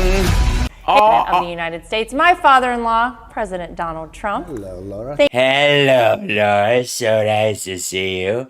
And you have grown since the last time I saw you. Thank you for joining us. The last Who's us? Is there other people here? I don't trust anyone. time you were on was spring of 2021 on our show. Yeah, and you were just getting ready to lose and lose big. And almost immediately, social media, big tech deemed our interview so dangerous that they took it down within hours of being posted. And they said it was, and I quote, for sharing your voice. And I quote, for sharing your voice. Quoted from fucking who? In 2020? In spring of 2020? Spring of 2020 was fucking COVID. Does she mean 2021? Or is she just stupid? Say that again. Hold on. Was spring of 2021 on our show. Okay, 21. All right, good. Yeah, so that's why. And almost I misheard her. I thought she said 2020. My bad. immediately, social media, big tech deemed our interview so First of all, social media, big tech. The fuck? Which one? You mean Twitter? dangerous that they took it down within hours of being posted. And they said it was, and I quote, for By the way, for showing Trump doing the Illuminati penile hand gesture at his daughter-in-law. That's a violation of our terms of service. Remember, like, how many times have you seen the Obama's in the Illuminati shit because his hands are like this? By the way, Peter Navarro does this all the time while he's talking, which is really weird. Like, I've seen people do this when they talk in public and they tap like that. It's really distracting and annoying. But who the fuck tilts their hands down like, what does this remind you of? Like, look, I've got a vagina too. It's so weird. for sharing your voice. So how quickly do you think they will remove this very dangerous interview of a daughter-in-law speaking with her father-in-law? Well, they're very That's all it is. They're very dishonest. They're very dishonest people, and it's very bad for our country what's happened. And interestingly, that was about a year ago, but yeah, it is interesting that it was about a year ago. Last year was about a year ago. fuck, you know what I mean? Not only does he have the best brain, but the best words as well. They've done very poorly since then. Their numbers are way down, and It's true. some people Who's they? said that it was one of the worst decisions made in all of business, taking me off because Yes, yeah, that was it. In all of business, just Twitter, I mean, it's a shell of what it used to be. they've become very boring. They've lost so much, and they've lost excitement. I mean, there's no excitement, there's no anything, there's nothing Yeah, there's no excitement, there's no anything. You're not on the fucking site. How would you know? to talk about. There's nothing, yes, nobody talks about anything on Twitter or Facebook anymore.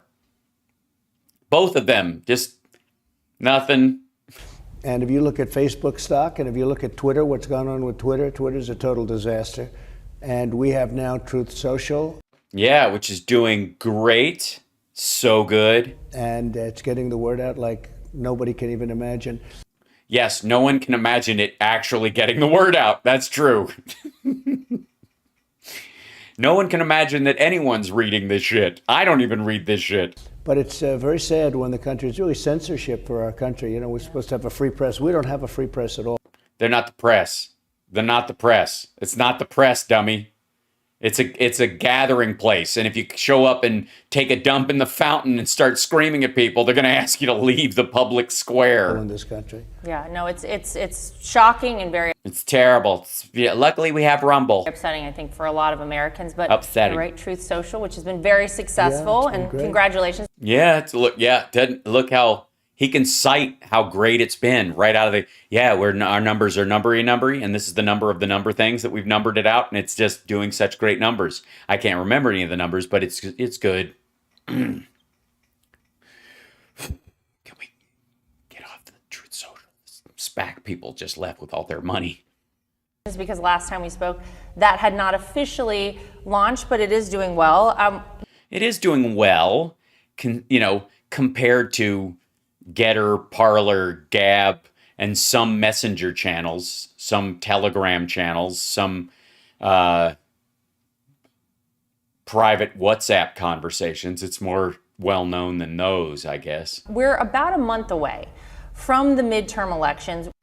And the lighting is really weird, and I've got a caramelizing lens on me, but not on you. And I have a couple of questions about Dermafill. Have you ever considered... We've seen how... This is like the opening of a Botox party at Mar-a-Lago. Impactful. Let me show you what's impactful, though. This syringe... come here. I know you don't like it, but come here, close to my... I don't feel anything anymore. I don't feel a thing. I am a little bit of numbness in the inside of my eyeballs. It's the first time I've ever been aware of feeling.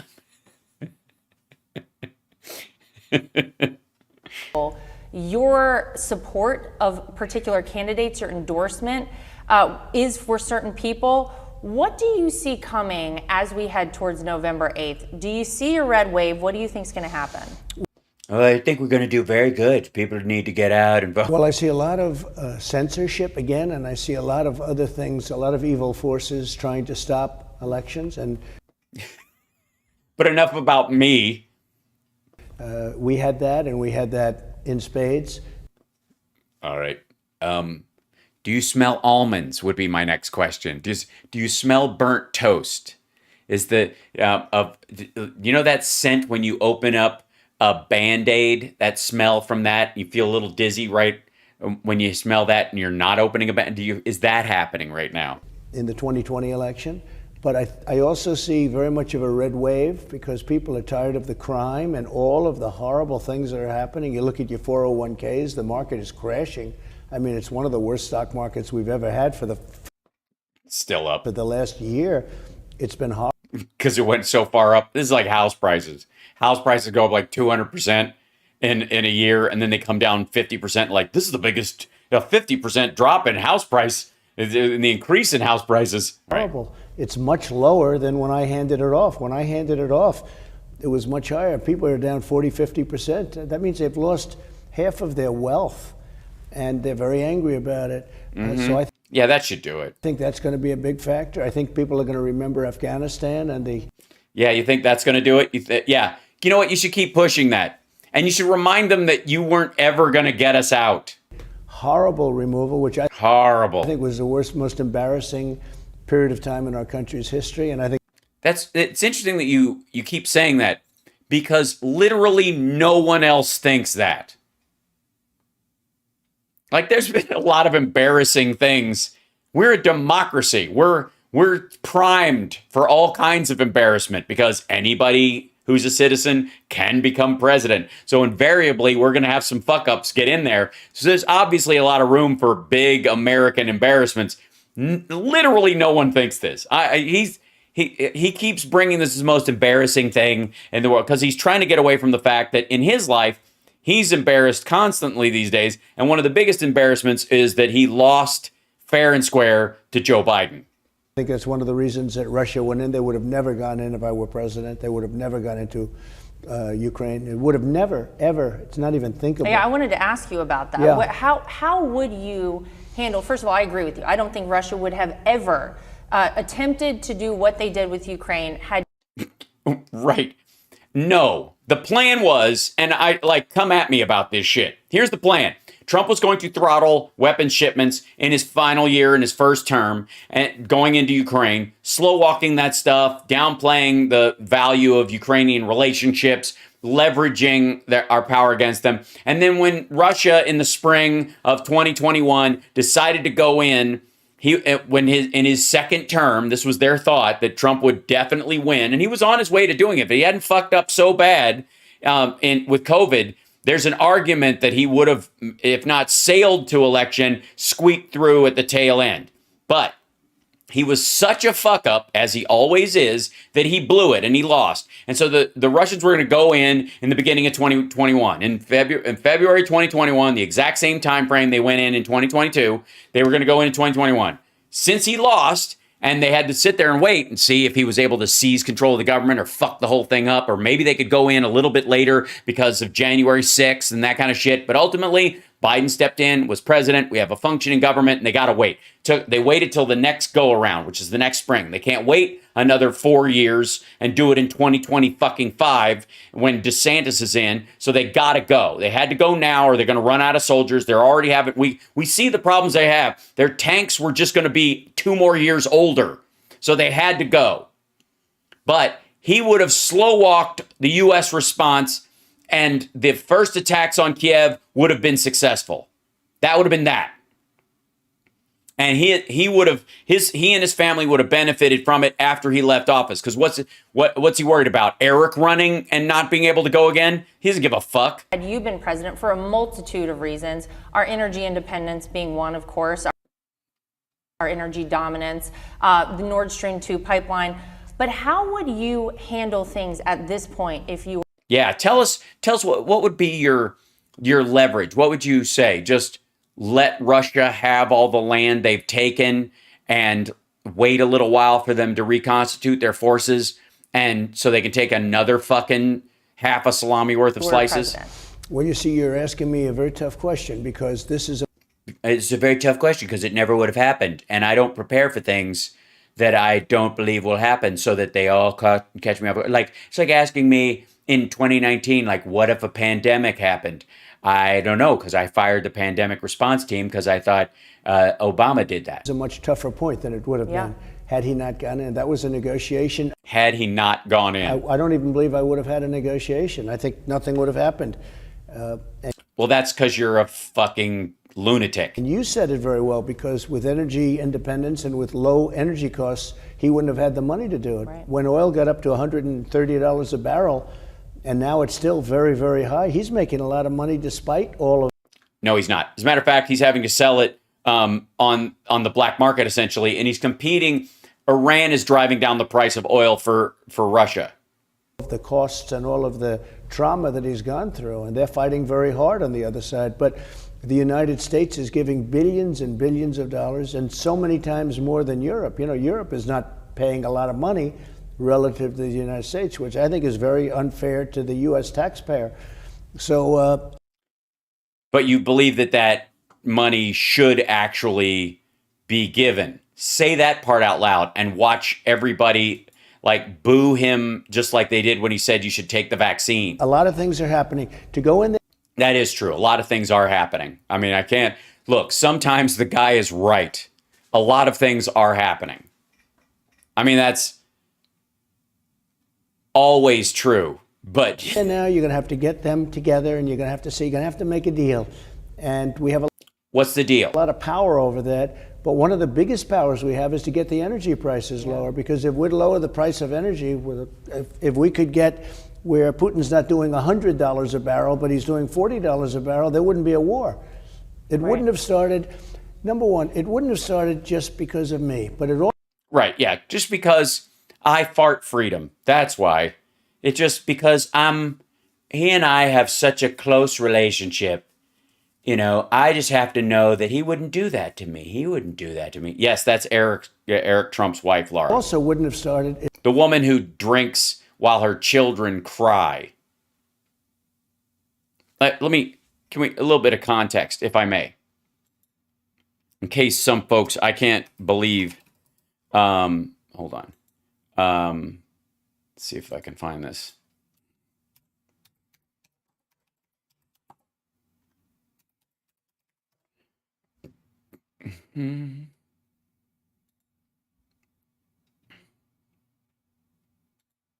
One second.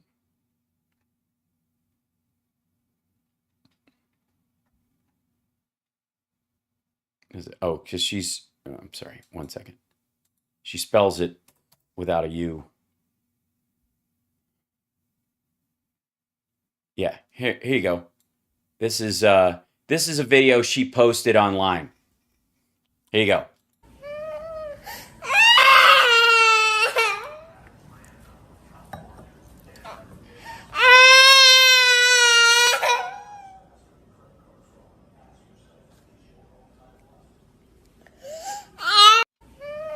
Like, I honest to God, the sound of that enrages me. Anybody with it, you don't even have to have kids to have that make your fucking skin crawl. But the fact that she's just like dead-eye drinking fucking wine while her child is crying, just making a point of ignoring the fucking kid. And this is, by the way, after the one of her son making him ride his little tractor in the rain when he didn't want to. Oh my God, Luke! It's so true. Oh my God! Oh my God! Go! You can do it! Let's go! Oh. Yeah. This is all she posts, practically. Except interviews with this fuckhead is shots of her making, like, ignoring her children while she cries. Like, seriously. Every video she posts where she's being a parent looks like a flashback scene from the Dahmer series. God damn. If energy prices were low. And you got to get them down because they're artificially high. It's weird. It's almost like that's why we talk to Saudi Arabia. That's why we talk to Venezuela. We don't have enough to make up for 5 million barrels a day in production. We do not fucking have the capacity. The United States in no way would. We're at 14 million barrels a day. We're not going to fucking 21 barrels a day to overtake what was removed from the market because of Russia. Other people have to kick in. Other people you don't like. That's the first step. After that, it's dial down the need. It's all demand destruction. Right now. And the bad. By the way, one of the ways the drill baby drill crowd don't recognize that we could have energy dominance in the world faster is to not get high on our own supply. Using renewables for commuter cars primarily would lower the use of oil and gas in the United States to such a level that we would need half of our own capacity. Right now, we buy 2 million barrels a day on the open market to make up for the deficit of the oil that we use in our own.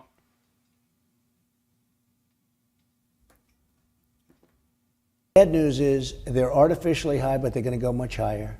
Yeah, well, it brings. The bad news is they're artificially high, but they're going to go much higher. First of all, what the fuck do you mean artificially high? You mean like snorting Adderall and crushed Sudafed kind of artificially high, or Brings me actually to my next question, which is I have it written on a piece of paper here, and if you saw Biden reading off a piece of paper, you'd say he has dementia, but me, I'm just a professional interviewer. we have seen Talking to my father-in-law. in less than 2 years in office how damaging Joe Biden truly has been for this country. The decisions he's made, obviously we've just watched the country tank in so many ways, and it basically was a reversal of so many of your policies that Right. He just came in and just flushed everything you did down the toilet. I mean, he took down the wall, obviously, because he wanted an open border and the wall was in the way, and somebody built the wall and it was obviously finished. I mean, there was more to do, but you built this big, beautiful wall and it was working perfectly, and he comes and tears. Oh no, he left it up. And according to you, the border is worse than it was during the Obama years. Okay, I blame the wall. were so successful for the people of this country. How do we fix it though? Yeah. How do we come back from here? Because it feels to so many people almost they feel helpless at this point. Yeah, they feel helpless. I mean, obviously not us. We're sitting in a fucking wedding cake. We're obviously rich and we're family. So it's not like we're Alex Jones, am I right? They haven't come for everything. Point. Well, the one thing that's very hard is you have millions and millions of people pouring into the country.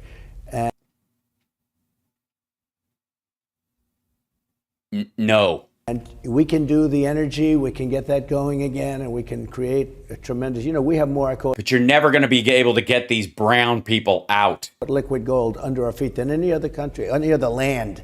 We have tremendous. That's not even true. Like Venezuela has the measure, like as far as measurement goes, the most oil in the world. Like we have natural gas. We have a lot of natural gas, and we have a lot of shale oil. But that's not even close to true. We were very fortunate to pick this piece of real estate. Okay, when it all began. You would know. But yeah, you're that old. You were there when the founding fathers were there. You were the one that said, I don't know, this king guy seems okay. He dresses nice. He smells like turkey legs. I like him. It's a great piece of real estate. Duh. There we go. That's always a good look when you actually say duh. Near the land, we have tremendous. We were very fortunate to pick this piece of real estate. Okay, when it all began. You would know. But it's a great piece of real estate. But we have natural gas. We have oil. We have almost unlimited. It's a hard word, but you could say 500 years at maximum usage. So we have something that China doesn't have, that most other countries don't have. And when you look at what's going on, when you look at how this has all been wasted, they're talking. Yeah, they're wasting it. They don't want to extract it and burn it in a big fucking hurry. Talking about an electric car, electric batteries, it only goes for a short period of time before you have to get it recharged. And as it gets better over years, it's still not going to be great. It's never going to be like what we have right now. People. Yeah, it is. Like they already have cars with like electric cars with 350-mile ranges. Early cars didn't have anywhere close to that shit. What do you think the technology of electric cars is going to, like computer technology and electric cars and battery technology is going to tap out like the physics of burning fossil fuels? Honest to fucking God. Don't want it, but importantly, the batteries are all made from China. In China. Yeah. No, they're not. Motherfucker. It's the same goddamn conversation. Hold on. Here's your problem with JD Vance. This is October 11th, 2022, kids. Honda's new $4.4 billion EV battery plant will be built in Ohio. Geez, wasn't it great that Trump did this during his years? Oh, shit. He didn't. This is October 10th, 2022. Honda Motors and LG Energy Solution on Tuesday said a new multi-billion-dollar plant to produce batteries for electric vehicles will be located in Ohio. The battery plant is expected to cost $3.5 billion, with overall investment by the unnamed joint venture eventually reaching $4.4 billion, the company said. The construction of the new facility is expected to begin in early 2023, followed by mass production of lithium-ion batteries by the end of 2025. They're not all made in, like, this motherfucker, like, he just stopped reading in 2008. Yeah, China, Ohio. I had no idea there was a town called China, Ohio. From material under China's earth. From material under China's earth.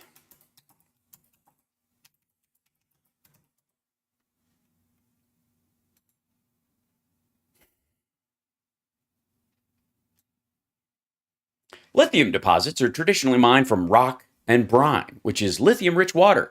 Another mining method is using water that is a byproduct of geothermal heat plants. This can solve two problems at once by creating emissions-free geothermal energy and utilizing lithium at the same time. Lithium is prolific.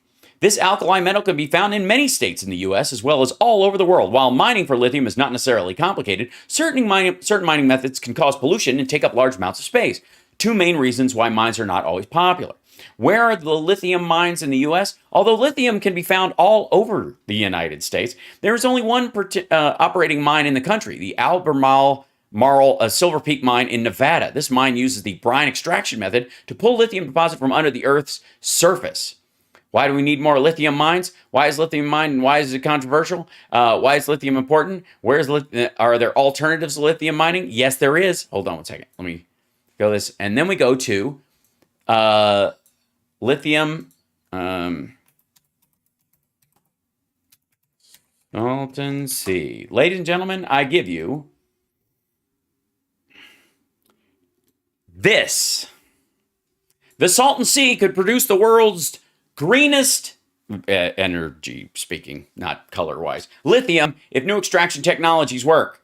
How the Salton Sea could supply enough lithium to meet total U.S. demand. About 40 miles north of California-Mexico border lies the shrinking landlocked lake known as the Salton Sea. Though the lake was once the epicenter of a thriving resort community, water contamination and decades of drought have contributed to a collapse of its once vibrant ecosystem and given rise to ghost towns. But amid this environmental disaster, the California Energy Commission estimates that there's enough lithium here to meet all of the United States' projected future demand and 40% of the world's demand. We already have enough for how much we need now. We are going to get more. This man is a fucking moron. They don't have gasoline, they don't have oil and gas, but they have the materials for batteries. Like what? Can he even say fucking lithium? We are playing right into their hands as No, we're not. usual. Yeah, it's As usual. No, we are not. We are getting the fuck out of China. Like, people are running for the fucking door. Hold on. I don't even. This is from June 28th. This isn't even a question. Is the question: is there a manufacturing exodus from China? Yes. How bad is it? Is the name of the question. Although Southeast Asia, India favored, China retains big advantages. Yeah, because of habit and being there. China's strict pandemic controls, which are blocking production and logistics, threaten to add impetus to the manufacturing exodus from the country that has been picking up speed over the past decade, international trade experts say. The COVID policy disruptions. Okay, in April, Apple said it started making its iPhone 13 at an Indian factory owned by a Taiwanese contract manufacturer, Foxconn. Remember Foxconn? There you go. Prime Minister Narendra Modi's the government is pursuing Made in India campaign aimed at turning the country into a global manufacturing powerhouse by cutting red tape and attracting investment. That's where they're going, kids. Get fucking used to it. so sad to see, honestly. So sad to see. I mean, we're not seeing it, and I don't really think even about these things. Fuck, this is annoying. It's the same goddamn talking point. Very important question. Would love to get your take on this. Do you Oh boy. think Joe Biden runs again? Do you think Joe Biden runs again? I mean, he kicked your ass so soundly. Would it be better if he kicked your ass at 82? I think he's going to try. And I've said this before. I said it the other night on Sean Hannity's show. Mm-hmm. I would love to see him do a great job because our country is really dying. Right. Our country is dying. We've No, it fucking isn't. never been in this position. And now... Hold on. First of all, the whole world has never been in post-pandemic interconnected relationships at the same time that a country like Russia has nukes. For the last 2 weeks... Yeah. His world is dying. That's a good point. Betrayer. Yeah, his world is dying. It's like the dude who was like predicting the end of the world and then he had a heart attack. And you're like, well, I mean, he was kind of right. They're talking about nuclear. This hasn't been discussed. This was a no-no. You don't ever mention it. It's a no-no. You don't even mention it. This motherfucker talked to Kim Jong-un and said, you got a button, but my button's bigger and it works. He was in a nuclear standoff within the first 8 months of his fucking presidency. I said, you don't mention it, and you don't mention it. Nobody mentions it, but I did mention it to Kim Jong-un, and then it ended up we were best friends. And you don't say it. You don't say it. That's why I call it the N-word, which other people say is another word, which I do say, and there's tape of it. So on The Apprentice, I will sue. Mark Burnett. Well, they've used the nuclear word. It's good as long as they don't use the bomb. I don't give a rat fuck. And it's considered a no-no. You don't do. Yes, that's the other. Oh, this is a grown man, people. This guy. It's considered a no-no. This man wants to be president of fucking den. It's considered a no-no? Jesus Christ. Do it. And this isn't a third world country using it. This is Russia using it. Well, if you're looking at their military and their leadership, I'm actually going with third world country. I think we were giving them the benefit of the doubt that they were maybe upper second world. Who does have great nuclear power, and so do we. I rebuilt our nuclear capability. But I didn't talk about it. I didn't mention it, except when I said I've rebuilt our nuclear all the time. I renovated and bought new tremendous. Yeah, I got new ones, fresh off the lot. Like they've still got that new cassette smell from 1992, which I love. And on the old ones, we did a nice backsplash, and we went with an open kind of a look because, nobody wants walls anymore. Walls that you'd think. This amounts. It's a word you don't want to touch because it's so destructive, so incredible. It's a no-no, I would say, some people. Destructive. So many. It's a destructive word that you don't want to touch. It's the word that's destructive. Launching them, not so much. People, countries wiped out. You wipe out. And they do wipe out, yeah. Countries will be wiped out. It will wipe out countries. Amounts. It's a word you don't want to touch because it's so destructive, so incredibly destructive. So many people, countries wiped out. You wipe out, and yeah, I suppose if one country is wiped out, another country wiped it out or wipes out. Or did you forget to wipe this morning? Is that what this is about? Oh God. When I watch these TV, foolhardy people discuss the Green New Deal.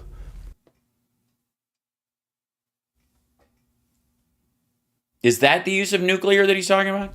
And global warming. And nobody ever mentions nuclear warming. Oh. Oh, boy. Oh, God. Oh. Oh. Because I don't know if you know this. Hot. Those most explosions are very hot. Nuclear warming. Okay. Nobody mentions nuclear warming. Oh, shit. Why do we not have I need a picture-in-picture of Lara Trump's face right here when he says this shit, because even with all that Botox and filler, she has to be going, like when he says this dumb shit, she has to be like these weird little twitches. Nuclear, what the fuck? These foolhardy people discuss the Green New Deal and global warming, and nobody ever mentions nuclear warming. And here you have this threat that could be imminent. We could end up in World War III very soon by the way our country is handling this negotiation, or whatever you want to call it. You mean the war? What do you mean? What do you call it a negotiation? What negotiation are you fucking talking about? We're not negotiating. We don't negotiate with terrorists. Also, back the fuck up. You don't get to say nuclear warming and then just move on. But they worry about the ocean. In 200 years is going to be 1/8 of an inch higher than it is right now. No, in some areas it'll be a full meter or 2 meters. It will wipe away people's homes, livelihoods, devastate communities, and wipe out the infrastructure that helps to feed and give water to people inland. But they never mention nuclear weapons and the power and destructive capability of nuclear weapons. Right, because they're operating on the long term, and that's not related. I mean, ultimately, that's the smoke 'em if you got 'em argument. The fuck am I going to exercise? You know, someone's going to. What if you get shot? Why the fuck do I need to exercise and eat right? I'll get hit. What if you get hit by a bus? They don't talk about bus warming when you're thrown under a bus, like I've done with your husband and Devin and others. Jason. And I don't know, are they just sad, stupid people? Or stupid, sad people? Or what's going on?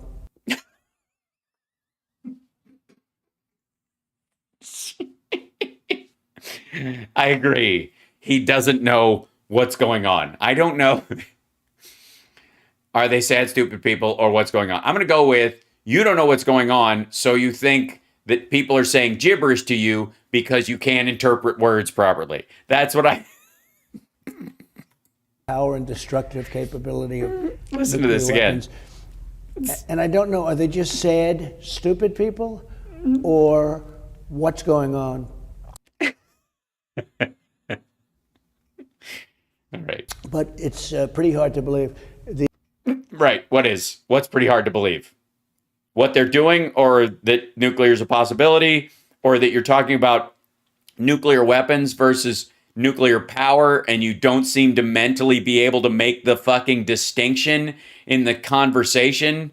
Like it's kind of like his brain is farting its way through old memories of 3 Mile Island or Fukushima Daiichi, where he's like, you know, if you call nuclear renewable because it's not, you know, oil and gas, and you do nuclear and they blow up, then what if they destroy all of us? And Chernobyl also bombs. What if Chernobyl, if somebody figures out how to make that fly and it blows the moon out of the sky, then, which of course is a dome, and we live on a flat earth. The Green New Deal is destroying our country. All right, so a PR document put through the Congress to try our best to be environmentally conscious is destroying the country. Apparently, we're that weak as a country. It's like throwing trillions and trillions of dollars right out the window. It's causing tremendous inflation. Or what's better, taking trillions of dollars and burning it, clogging the atmosphere? And it's causing a lot of problems. What problems would those be? And it would be wonderful to get on that bandwagon. Boris got on that bandwagon, and look what happened to him, because people didn't like that, and they don't like it now. All right, this is just fucking gibberish. Like, there's no way she knows what the fuck he's talking about. There's no way. Like, right now, the thought that if any thoughts are going through her head, it's, he's off track. How do I get him back on track? Good Lord. They want to stop crime. They want to see things get done. They want to have... Do they want to see crime get done, or a country back again? Do they want to hear done, dun, dun, dun again whenever there's a crime going on in this country? And then on top of it, oh dear, people are being censored. They're being censured. harassed, and in many cases, these are great people, great patriots. Some of them aren't, obviously. And they're... Oh, he's fucking lost. That's this. Look, watch the run up of this whole fucking statement. From this point on, he doesn't know where he is. Watch this. Problems, and it would be wonderful to get on that bandwagon. Boris got on that bandwagon, and look what happened to him, because people didn't like that, and they don't like it now. They want to stop crime. They want to see things get done. They want to have a country back again. What's going on in this country? And then on top of it, people are being censored. They're being harassed. And in many cases, these are great people, great patriots. And their opposite side, we'll use nice terms, opposite side, nothing ever happens to them. Yeah. And it's a very unfair situation. I like... That's like, it's like bringing it back to like a muscle memory sentence. Like if I go back to, like, I'm lost, but if I say one of my gripe things that everybody agrees with, they'll nod and move on. Yeah, Boris Johnson of the UK. That's what he's talking about. That he thinks Boris Johnson lost his place as prime minister because of wanting to be because of the environmental policy of the UK. Like that you said that you want to see Joe Biden be successful, because I said that? When did I excuse me, fake news. I think so many Americans feel that way. Whoever ends up as president, whether or not you vote for that person, whether or not they fully represent, your views, we all want the the filler is driving me fucking crazy right now. Like that here and the upper lip, like it doesn't want to move. Like it's fucking full duck bill. Who is that? That Steely Dan, that is Eric Trump's wife. President to be successful, because then America and Americans are successful. See what I mean? Like the top part just doesn't fluctuate. Doesn't move with it. I can't imagine talking with that much shit in your lip. It must be like living as a ventriloquist 24/7. Successful. I love that you said that, and I wish people would consider that. I wish they would have considered that when you were president, because I said all the time they would rather have seen the country fail than have seen you succeed. But I love that you said that. I think that is a wonderful way to. I am good that way. I'm so much better. I'm a better person than he is. That's why I don't ever have to go to church and pray or ask forgiveness for anything or even listen to that goofy Jesus fuck, is because I'm already there. I'm basically Jesus. To look at things. And it does bring me to 2024. Yeah, skip ahead because you've lost him. What factors are you weighing to make your decision as to whether or not you run in 24?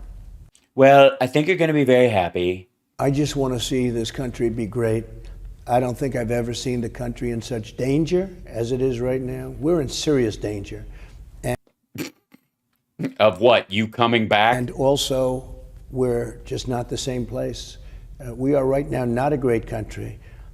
Fuck you. I say make America great again. I think that term has never had such meaning as it does. As after, America's never been in as bad a position as it is after you were president for 4 fucking years.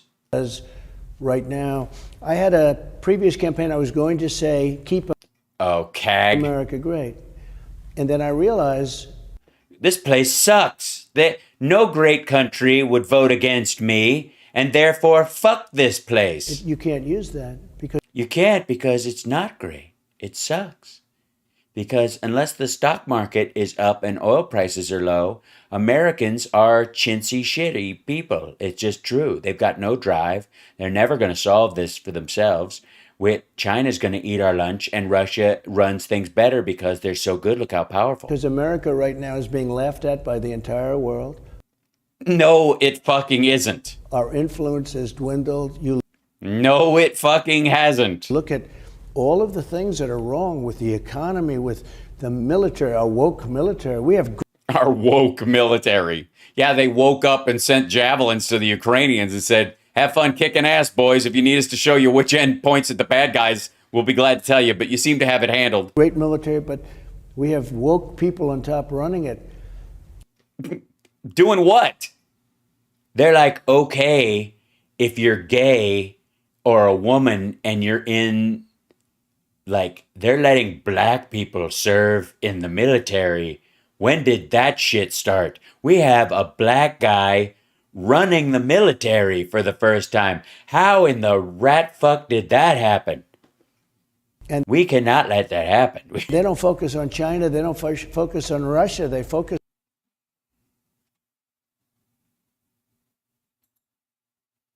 If I may.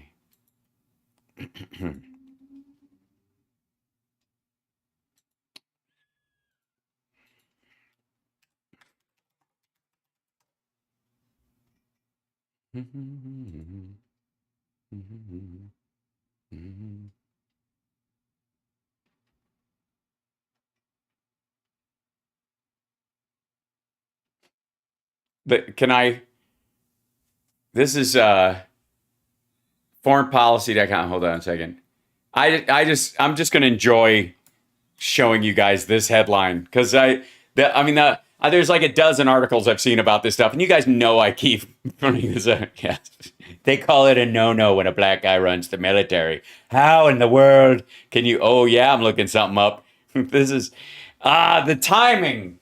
The timing of this is what makes it so good. Oh, if I could, please, just all right. I'm getting excited. Here you go. You ready for this one? This is fucking for. This is the current state. This is literally, and this isn't like, notice that where it doesn't say opinion up there. It says analysis. Yeah. Biden is now all in on taking out China. The U.S. president has committed to rapid decoupling, whatever the consequences.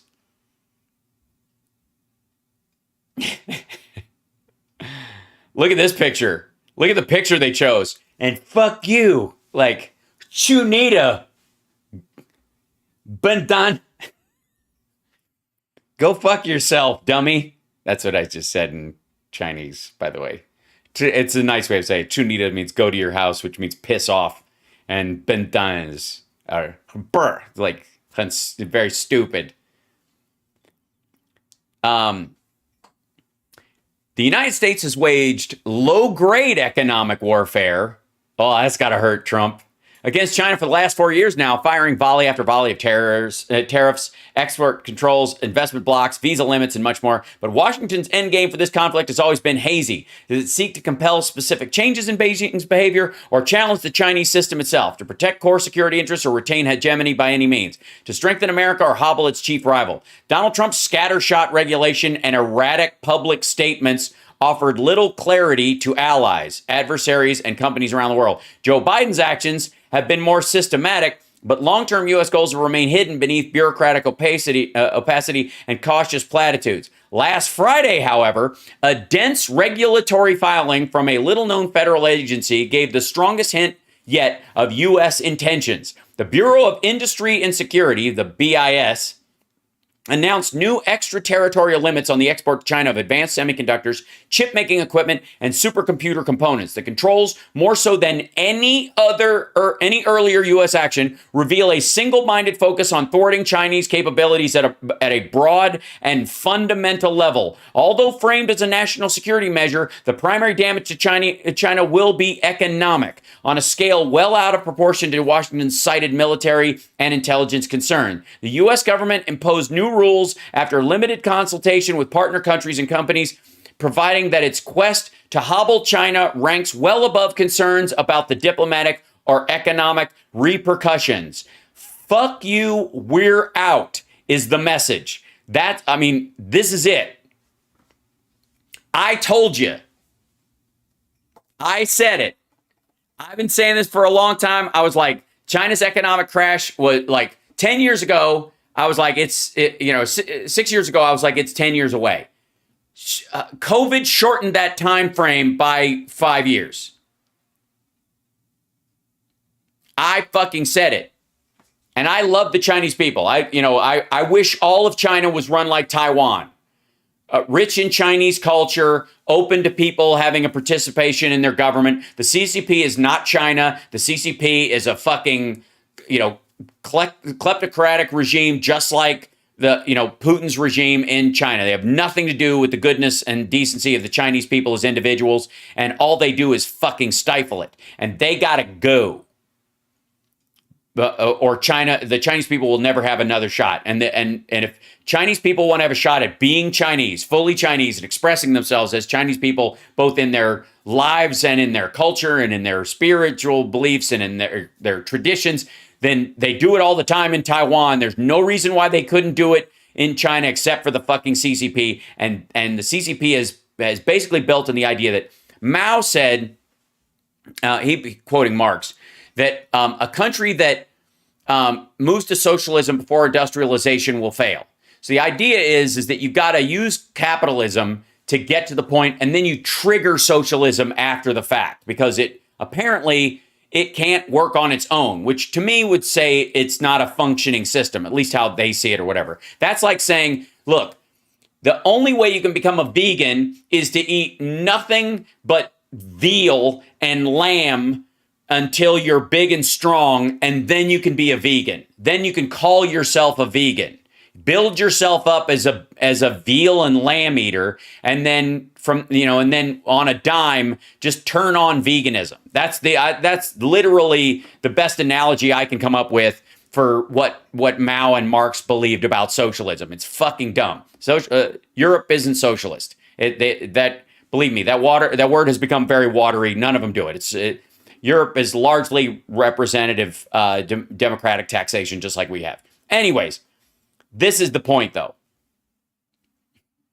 This article, in and of itself, this is how far behind Trump is with this stuff, and why he's pissed about it. Why they basically are saying, like, we got to get back in there because he's going to sever ties with China and stop taking Russian bullshit, and that's where all his money comes from. Yeah, they're social democracies. They're not socialism, right? Focus on things that nobody wants to talk about. All right.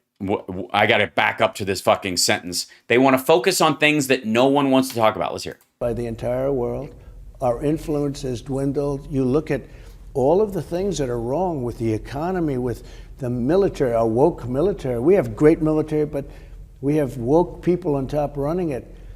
And he means black. They don't focus on China. They don't focus on Russia. They focus on things that nobody wants to talk about. Well, then why do nobody wants to talk about it? You mean they're talking about the stuff that nobody wants to talk about because it needs talking about? That doesn't sound woke. That sounds just like leadership. Crazy what's happening to our country in so many different ways. Yeah, name one. And what I want to see is I want to see America be great again. We can be great again. We have some problems. We have some great stuff that have been caused in the last 2 years that are very hard to do. We have a lot of people, and look, other countries have emptied their prisons. Oh, for fuck's sake. Jesus Christ. We're back to this shit again? I swear to God, he's getting lost in this kind. This is what's happening. I'm not kidding. I'm not ready to say that it's full on dementia or any of that kind of stuff. But when somebody that age is exhausted and confused and maybe off meds, because there is a shortage of Adderall right now. I just telling you, there was I saw it on, somebody said it on Twitter the other day. Like there was literally like hold on.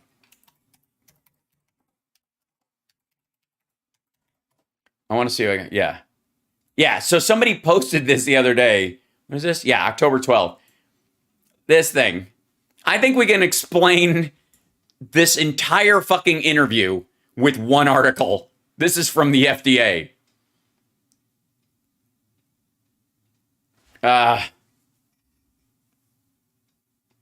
That's it. Thanks, Jay, for the super sticker. By the way, don't forget to like and subscribe, give a thumbs up. I mean, honestly, who fact checks this well, this quickly? Live. I don't pre-watch these videos. I don't have to. I don't have to lay out articles all across my desk. Hey, no, put the camera on the one I'm going to talk about, and infotainmentwars.com.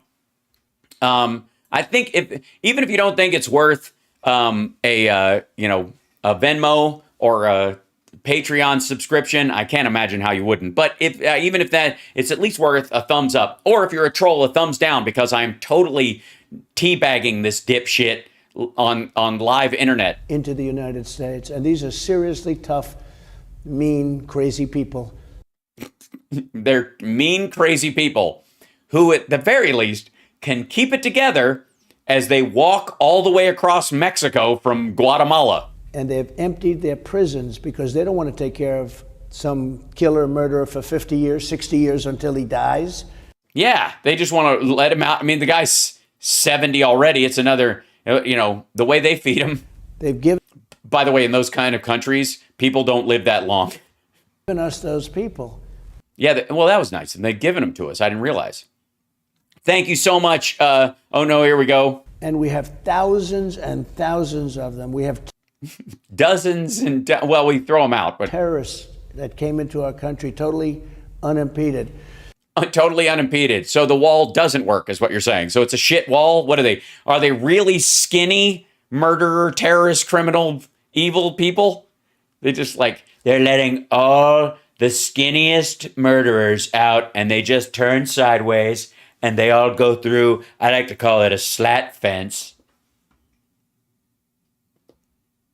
Why is this not playing? Hold on one second.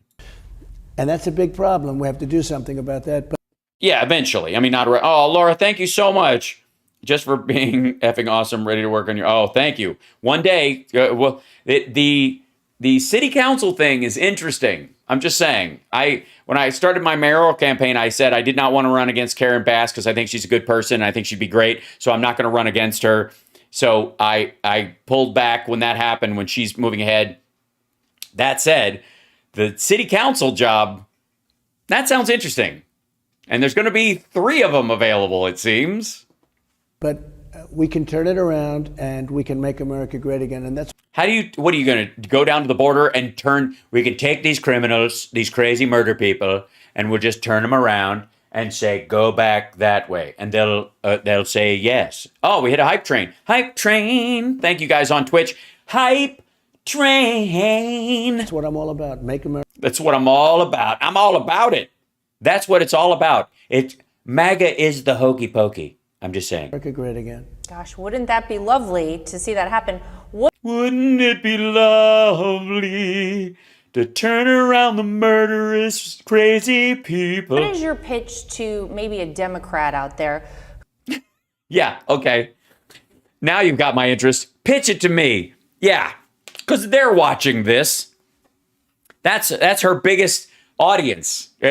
She's got the Democrats who like to hate watch hot Republican women the way Greg Kelly watches AOC with the lights dimmed.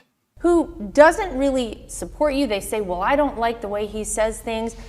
Yes, I don't like the way he says things, and I don't like the way he does things, and he says things that he wants done. Those are my 3 main problems with him.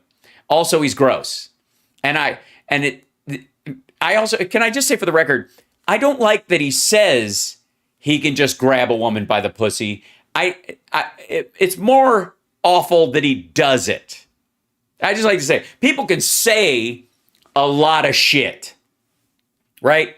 Can I just put my thumb on the scale on this particular side? I don't give a rat's ass if you talk shit, because I've been around a lot of shit talkers in my life. I'm a fucking stand-up comedian. I know a lot of these idiots who talk a big game. It's that he fucking does it.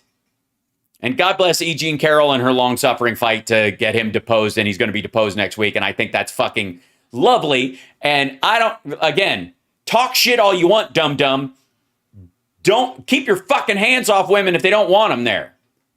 And again, like I've said before, if you have to grab it, you're doing something wrong. You got no fucking game, buddy. If you got any game at all, and you're worth as Carlin would say, if you're worth a hump, you won't have to grab it. They'll grab you. I don't like the direction that this country is headed right now. Yes. What do you mean? back towards a seditious, murderous mob attacking the Capitol with you at the head? That part? I think they support me much more than people would think. I agree. Yeah. Yeah, there's a lot more Democrats supporting Trump than you'd even believe. Because I wouldn't believe one. So. With that. Even more than you would think. I've had many. Even more than you would think, Lara, you bitch. That what does that mean? What do you mean even more than you would think? It's what is he? Who's he? All right. Why is that it's like when he tries to dunk on people he's talking to, and you know very well, but maybe even more than you would know.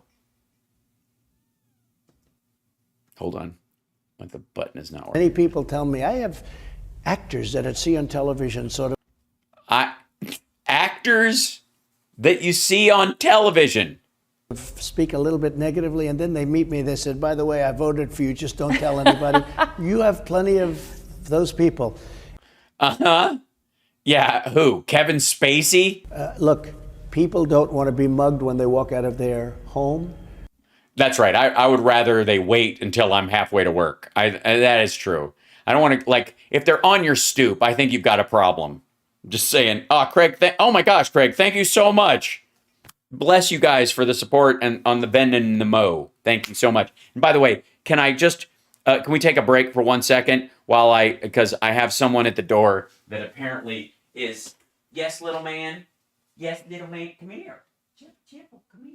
What's your buddy doing? What's your buddy doing? What are you doing outside my door? What are you doing outside my door, you big kitty? What are you doing? He's like outside, he was mewling outside the door. Because we were gone yesterday, and he was like, what the fuck? Where have you been? Hi, buddy. He's a really good boy. How'd you go, boy? How's my little chipple? How is he? How is he? Get your face away from me, Dad. What are you doing? What are you doing? It's Chip, ladies and gentlemen. Big Chip. Look, nobody's there, okay? That's your reflection in the glass. Secondly, you're not going to trick me into, go see who that is. It's you, stupid. He's like, there's a fucking cat out there. He's doing that business. There's a fucking, do you see that guy? He's like got one black eye opposite. It's like just like mine, but on the wrong side. Holy shit. It's you, silly. Tipple, that's you. It's you, silly. Look. All right, I'll give you a treat in a minute. I'm almost done. We're almost done. I know I'm late. He's like, oh, God. He's like, the treats are upstairs. He's a big kitty. Do I own, was that? Do I own? Yes. Well, judging from the hair on my chest, or the fur, anyways, he owns me, clearly. All right, we're almost done. We got a couple more minutes of this nonsense. 1 second. Back to here. We needed a chip break during this. You don't want to be beat up or shot on the street. This is true. That is, I think most people would rather it happen in a basement, while being asked where what the frequency is, Kenneth. We've never seen anything like it. Yes, because we lived, and I use the royal we for myself, in a gold-leafed tower in Upper West Side of Manhattan, and hung out with people like Jeffrey Epstein at private parties in Mar-a-Lago. So I've never even seen this. Until I was able to see videos curated to my feed that people send me. Where packs of hundreds of people. Packs of hundreds of people. Many young people, but not all young people. Yeah, some of them middle-aged. Some old people in wheelchairs. Go and attack a store all simultaneously. It's like an army going in and invading stores and stealing. Yes, they keep going into the Normandy store. Stealing everything and stealing everything. The police are standing outside. We have to give their authority back. Because right now... Are they just standing outside? What are they doing? Do they have like those flashlights from the airport? This is what he thinks happens. That's what he thinks life is like in America right now, everywhere. You can't go anywhere. You can't go fucking anywhere because there are herds of people, black people, of course, storming into every store. I was just going to go in there, and you went running in there, and the cops are just out there just like bringing them in, just going like, come in and steal. Come on in. That's all I'm allowed to do. Just come on in. Now they don't have any authority. They have no authority. They don't get to arrest anyone. They have to read people their Miranda rights. It's terrible. Do something and they end up losing their job and having to lose their home. It's a very distinct something. If they have to do a very specific something to lose their job or their home. Not just anything. Just saying. And their family. We have to give the police their authority back, but we've never had crime. Well, you obviously not talking about the Capitol Police. Just like we have right now. There's never. No, it's weird. It's almost like you convinced half of your country that the FBI and the police, if they're against them, it's not because they've done anything wrong. It's because they're jackbooted thugs working for the UN. Anything like it. And you know, the whole world is watching. Because the whole world can't believe we allow this to happen. Really? They can't believe it? What do they think we should do? What do you mean, Erdogan? You think we should just like open fire on these folks? Yep. And we can change that. We can change it very fast. Also, how can you change it very fast? What are you going to do? First of all, I do agree that people who do those kind of like rush into a store and steal a bunch of shit or whatever, if you get caught and they snatch you up, they cuff you up, you're going to jail. And you should go to jail for quite a long time because you were part of a crowd of people, and it will dissuade a lot of those other folks from doing it again. You make an example of somebody. I've been made an example of many times in my life, and it helps. Fast. Are there any thoughts that you have that are actually connected to reality? Are there any I don't know. Is there any punctuation that you know actually how it works? Is there any syntax to your grammar at all? Republicans who you might be thinking about, top of your list as a possible running mate, should you run? Or maybe I'll phrase it differently, anyone you would definitely not have as a running mate. Well, I think Mike Pence let us down, obviously. I'm not going to say DeSantis because that fucker is stabbing me right now, and I'm in kind of a dick measuring contest, and neither one of us can find a small enough ruler. Yeah, there are some of them, but we have a lot of great people in the Republican Yeah, name one. Party, and I always say they have to get tougher. We have to get tougher. Yeah, we have great people in the Republican Party. They're just weak. Because the Democrats do things that shouldn't be allowed. What they're doing is very, very dangerous. Like what? Passing infrastructure bills? It's very interesting, though, about coming together as a full nation, Republican, Democrat, liberal, conservative. Yes. Out kumbaya fucking ah. This is the kumbaya moment. Before the China virus, COVID coming in, it came in, but the day before that happened, we had an economy that was the strongest in the history of the world. No, we didn't. Literally, we had a recession, and he was trying to talk the Fed into negative interest rates all of 2019. Get the fuck out of here with that stupid argument. We were doubling up on China. We were going, China. What the fuck do you mean doubling up on China? Tariffs? Yeah, while excluding products his daughter had made there. China was supposed to catch us in 2018, 2019. No, they weren't. Years they were saying by 2018, I just happened to be president. Okay, I didn't like that. In fact, I told President Xi where it said China 25, they had China 25. That meant they were going to be number one. 2018 is 2025. Just so you know, in case you're maybe, you know what? Maybe I haven't recognized what's really going on here. I apologize. I was wrong. So Trump isn't talking out of his ass and scissoring together fragmented sentences into piles of nonsense. He's caught in a time vortex. And you and I can't perceive the edits in time, if you will, the moments in time that have folded over. We're just catching segments of sentences from different parallel universes that are popping into reality at a different time. And you and I, because we're just mere mortals, all we can perceive is the linear words as they come out of his face. But in between those things, I'm fucking around. I said, nope, I don't want that. But always. That was all you need. What is that? What you said? Fuck me. Listen to this. Okay, I didn't like that. In fact, I told President Xi where it said China 25. You know, they had China 25. That meant they were going to be number one. I said, nope, I don't want that. But always it was 2018, 2019. They were going to. Then why did it say 25? Because it meant 2025. And they had a 50-year plan. It wasn't 2025, you dipshit. They hit peak population in 2017, you dumb son of a bitch. I hate this. Catch us. Well, it was just the opposite. We were leapfrogging them. We were doing. Yeah. And what's happening now? If we were leapfrogging them then.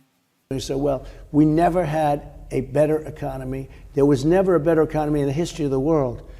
Again, nonsense. And then COVID came in, and we had to do what we had to do. We got it fixed. And I handed over a stock market that was higher than it was the day before COVID came in. But yeah, because everybody was home and unemployment was spiking. The fucking U.S. stock market is not just U.S. investors. It's not Americans investing in the U.S. stock market. It's the world investing in it. And in terms of like corporate investment, if you have fewer employees doing more work, that means your costs are down. It means your profit margins go up. And then that drives the stock market up in very specific points. Amazon was spiking. Other industries like that, where the FANG stocks were spiking. Meme stocks were spiking. But like restaurants and and entertainment chains, cruise companies, they were going in the fucking toilet. If you go back to that time, we never had anything like it. And yeah, and again, this is just gibberish. What happened is I was starting to get calls and meetings with people, really Democrats, and people on the far left. They wanted to meet. This country was coming together. Hang the fuck on. So AOC and Bernie Sanders and Ro Khanna and Camilla Jayapal and fucking whatever, Elizabeth Warren, they were calling Trump. I need to take a meeting with this guy. This is actually fucking sweet. I was wrong. Get the fuck out of here. Who does he think is far left? Also, you know who wanted to meet with him that was far left? Kim Jong-un and Xi Jinping. Fucking putz. This is so stupid. Together. Like I've never seen before. People that were not on my agenda and I wasn't on their agenda were coming together because Like who? What are you going to do? Upset one of them where they won't vote for you again? Who? Name fucking one. I'm serious.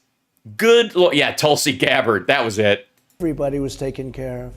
African American, Asian American, Hispanic American, women, highly uneducated and highly educated. Okay, highly uneducated? You're highly uneducated, you dumb son of a... Like, highly uneducated? Just uneducated. Why don't you just call them stupid at this point? Not only have they not learned, but we sent them to a camp where they sucked all the information out of their skull. Highly uneducated. Get the fuck out of here. Everybody had jobs. Everybody had jobs. Everybody was doing better than they've ever done. The country. And then the China virus, which obviously Obama and everyone else warned about. And I was like, that's bullshit. Sell, sell, sell. It was doing better than it had ever done. And there was a tremendous amount of reach out to me for meetings. It was, wait a minute. Nobody could say anything. There was nothing bad to say. There was nothing bad to say in 2019 about what Trump was doing. While he was badgering the Fed to pay to print money because we were headed to a recession because of a myriad of factors, because of his choices. Ugh. And our country was coming together. Then we had COVID come in. Some people think. Yeah, it just came in. Oh, man. Is he going into bioweapon now? China did that on purpose, and some people don't. I don't happen to think that. I think it got out of hand from Wuhan, the lab in Wuhan. I really believe it was incompetence or something. But incompetence or something. It was sort of what it was like an alternative form of competence. It was like next level. It was too competent for the actual space they were in, and therefore it like punched a hole in the roof. They were so fucking competent. There are many people that are smart that think that we were doing so well that maybe it was done on purpose. Oh, fuck you. This guy's having his cake and eating it too. Like, hey, I'm not saying it is, but a lot of very smart people who know what they're talking about say that China attacked us with a bioweapon, which would mean, of course, that I was president during the greatest bio attack in American history that killed nearly 1 million people on my watch. And my response to the greatest bio attack in the history of the world was, of course, to sell our attacker the biggest order of pork, corn, soybeans, and beef in American history and try to finish a deal in the middle of the attack. Eat your heart out, Chamberlain. But we were coming together as a country like I've never seen before, like I don't think this country has ever done. Maybe. Again, this is just fucking nonsense. This is what happens when you're surrounded by people who only let people who absolutely blow smoke up your ass in your vicinity at all times. Anybody who, and that's, by the way, why he was so shocked when his attorney started saying no to him about the big lie and his attacks on the election afterwards, because he hadn't experienced any of that. He would just, anybody who said even the N word for him is no. And anybody who went like that was gone. He didn't even want to talk to him anymore. That's why he thinks it was like everybody who came loved me. It's because if anybody came in and didn't give you absolutely your way, you flipped out like a fucking toddler. Early on, when there was unity, when it was being formed, but we... Unity when it was being... Oh, God. Really, things were happening that were very beautiful. And I believe it can happen again. I think success can bring the country together. That was the ultimate, most successful. Well, maybe so. I mean, Biden was successful in trouncing your ass, and he's been successful at passing gun legislation, an infrastructure bill, putting a cap on the price of insulin for people on Medicare. Period of time, that reasonably long period from the time I got elected up until the day before the plague came in from China. Thank you very much. Yeah, just the day before. Very much, China. And they have to pay. Oh. He must have dipped back in. This is the first edit that I've noticed.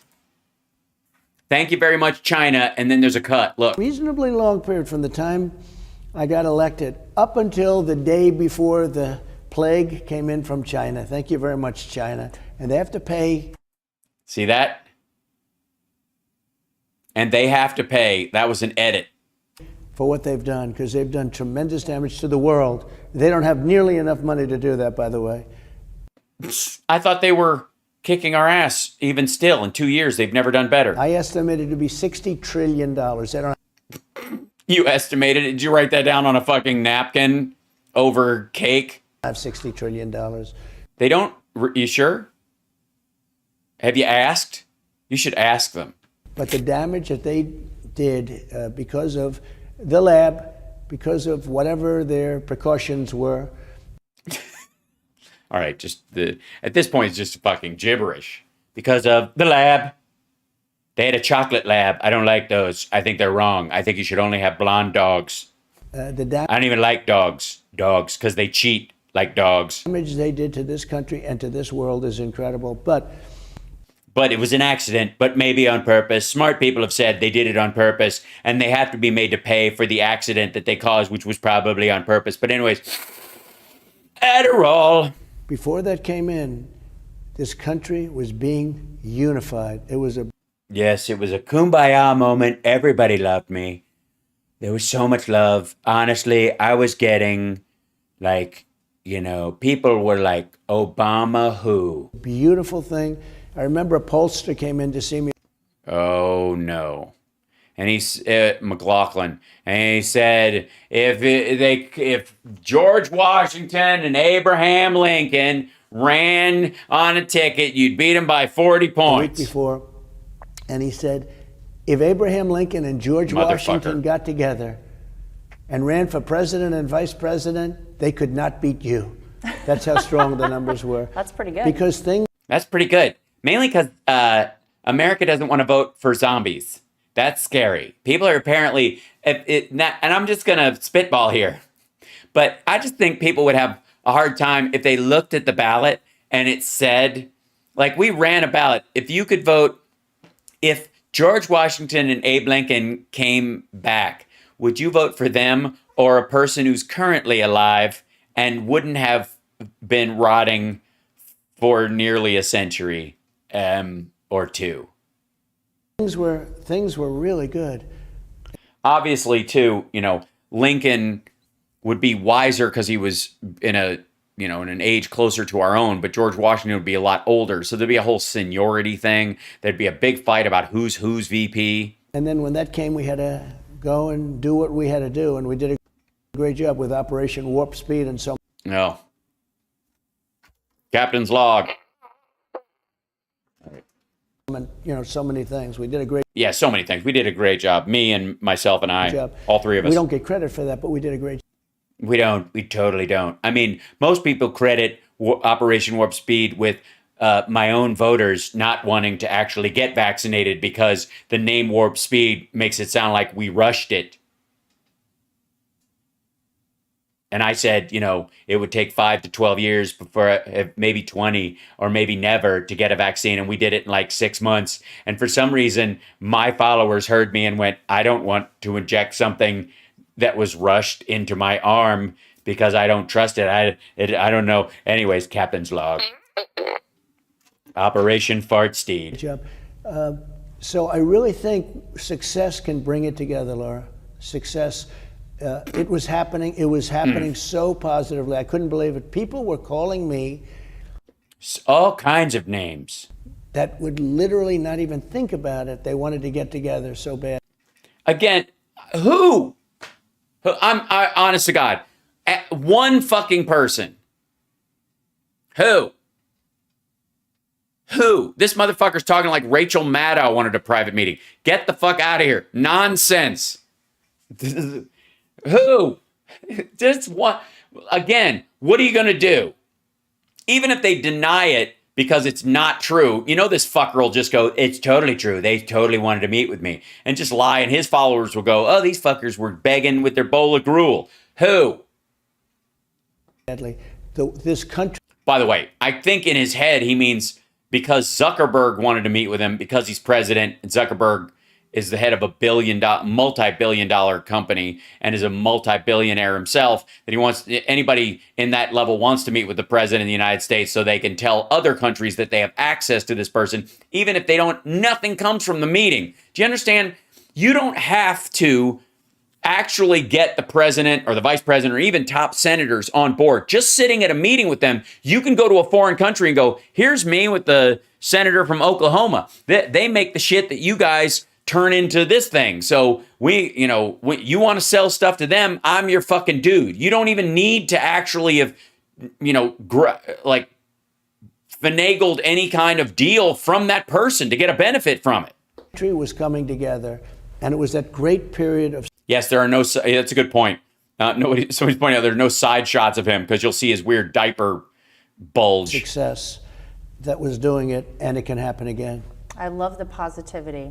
Yeah, that's one thing I love about it. So, you know what? I love the positivity. Like when you tested positive for COVID and you insisted on going up the stairs and heaving, and you're like, people, I'm not heaving because I have COVID. I'm out of fucking breath. I love to hear that because I think a lot of people think of you as a negative, mean, disgusting, pussy-grabbing cretin. And it's nice to know that you're a positive, mean, pussy-grabbing cretin. And that's something. We need a message that's uplifting. That's right. We need a message of hope.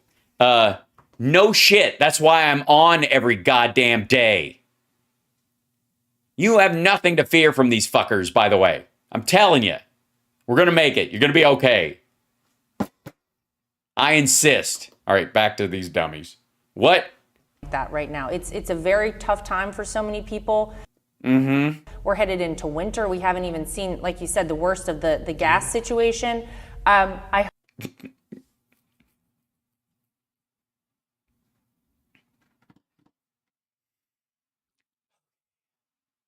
Do they know the difference between natural gas and gasoline?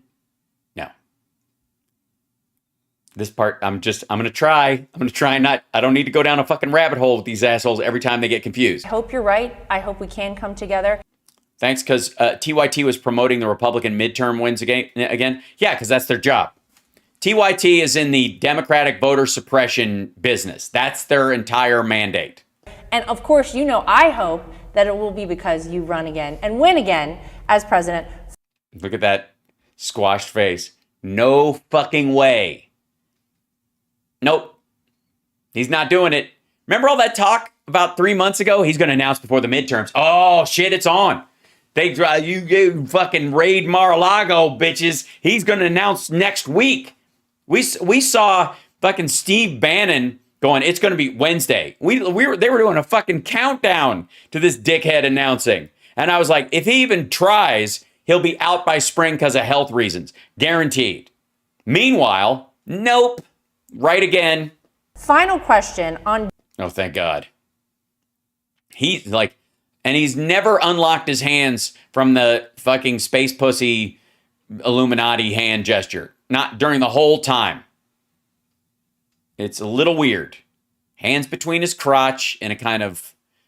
Dr. Scott Adams, the fuck is going on here? I mean, we know why she's got her legs crossed.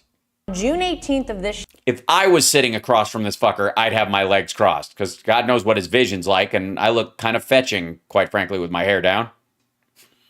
Year. In a speech you gave in Memphis... He's like, is that Julia Roberts, but with black hair? What is happening? Who is that? I don't know who she is, but she's got a fantastic smile, and her hips are all narrow. Who is... Her shoulders are a little broad, but, they're smaller than MTGs, so that's okay. Memphis, Tennessee, you said, and I quote, I make this pledge to you today. I will never ride a bicycle. That's true. Can the American people trust that you will keep that pledge? I promise. Oh my God. He can't.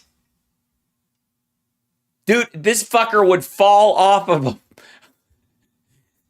He would fall off a Peloton.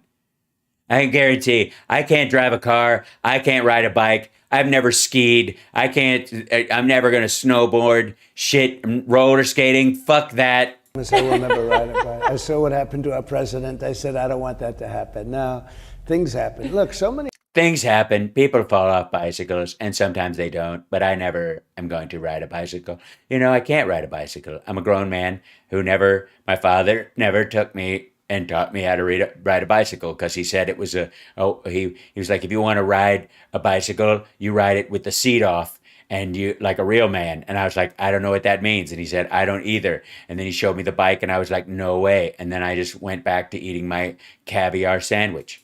Many things are so sad when our vice president gets up the other day by mistake, well, I assume by mistake, and she talks about our great alliance with North Korea. And you have all these South Korean, the top people in South. Yeah, and they're like, she misspoke. North Korea, South Korea, it happens all the time. On paper, it says we know exactly what's going on. Nobody batted a fucking eye. We're sitting there, and she's talking about the alliance, and she meant South Korea. It was a mistake, but almost not an acceptable mistake. Not an acceptable mistake. I don't know why it would be, why it wouldn't be Russia. I don't know why we would do it or wouldn't. I mean, did I walk with my head low enough when we came in the room, Vlad? Mistake. Sometimes I said, actually, that was one time when somebody should have gone up and said, I'm sorry, ma'am, you made a mistake. Please change it, because it was so bad. They didn't do that. That was a really bad. Oh, God, I wish I had my soundboard up right now. I mean, we would be here for an hour. Bad one. No, they've had some bad gaffes. That was a very bad one. But some bad gaffes. Motherfucker, you cannot ride a bicycle. Cannot. Not would not will not. Cannot. But bad. We will not see you on a bicycle. Yeah. Lara Trump said it. They're going to Nazi him on a bicycle. What does that mean? I can only ride a bicycle with one hand up and one hand down. And you know how I mean that. I'm going to ride a unicycle in my pointy uniform short with my, the only time I would ever grow a little mustache. As president or otherwise, No. for sure. And you won't see me getting North Korea and South Korea mixed up, I promise. Positive. Okay, Okay. we like that. Well, yeah, because you're friends with North Korea, not South Korea. Well, as always, we appreciate the time. Thank you. And we will check back in with you. And we hope that there's a big announcement to come soon. We will see. Good. And I hope you don't get censored. I hope you don't get taken off. We do too. You know, I hope at least they get to see a piece of my Yeah. first answer, just a little tiny piece of my first answer before they do it.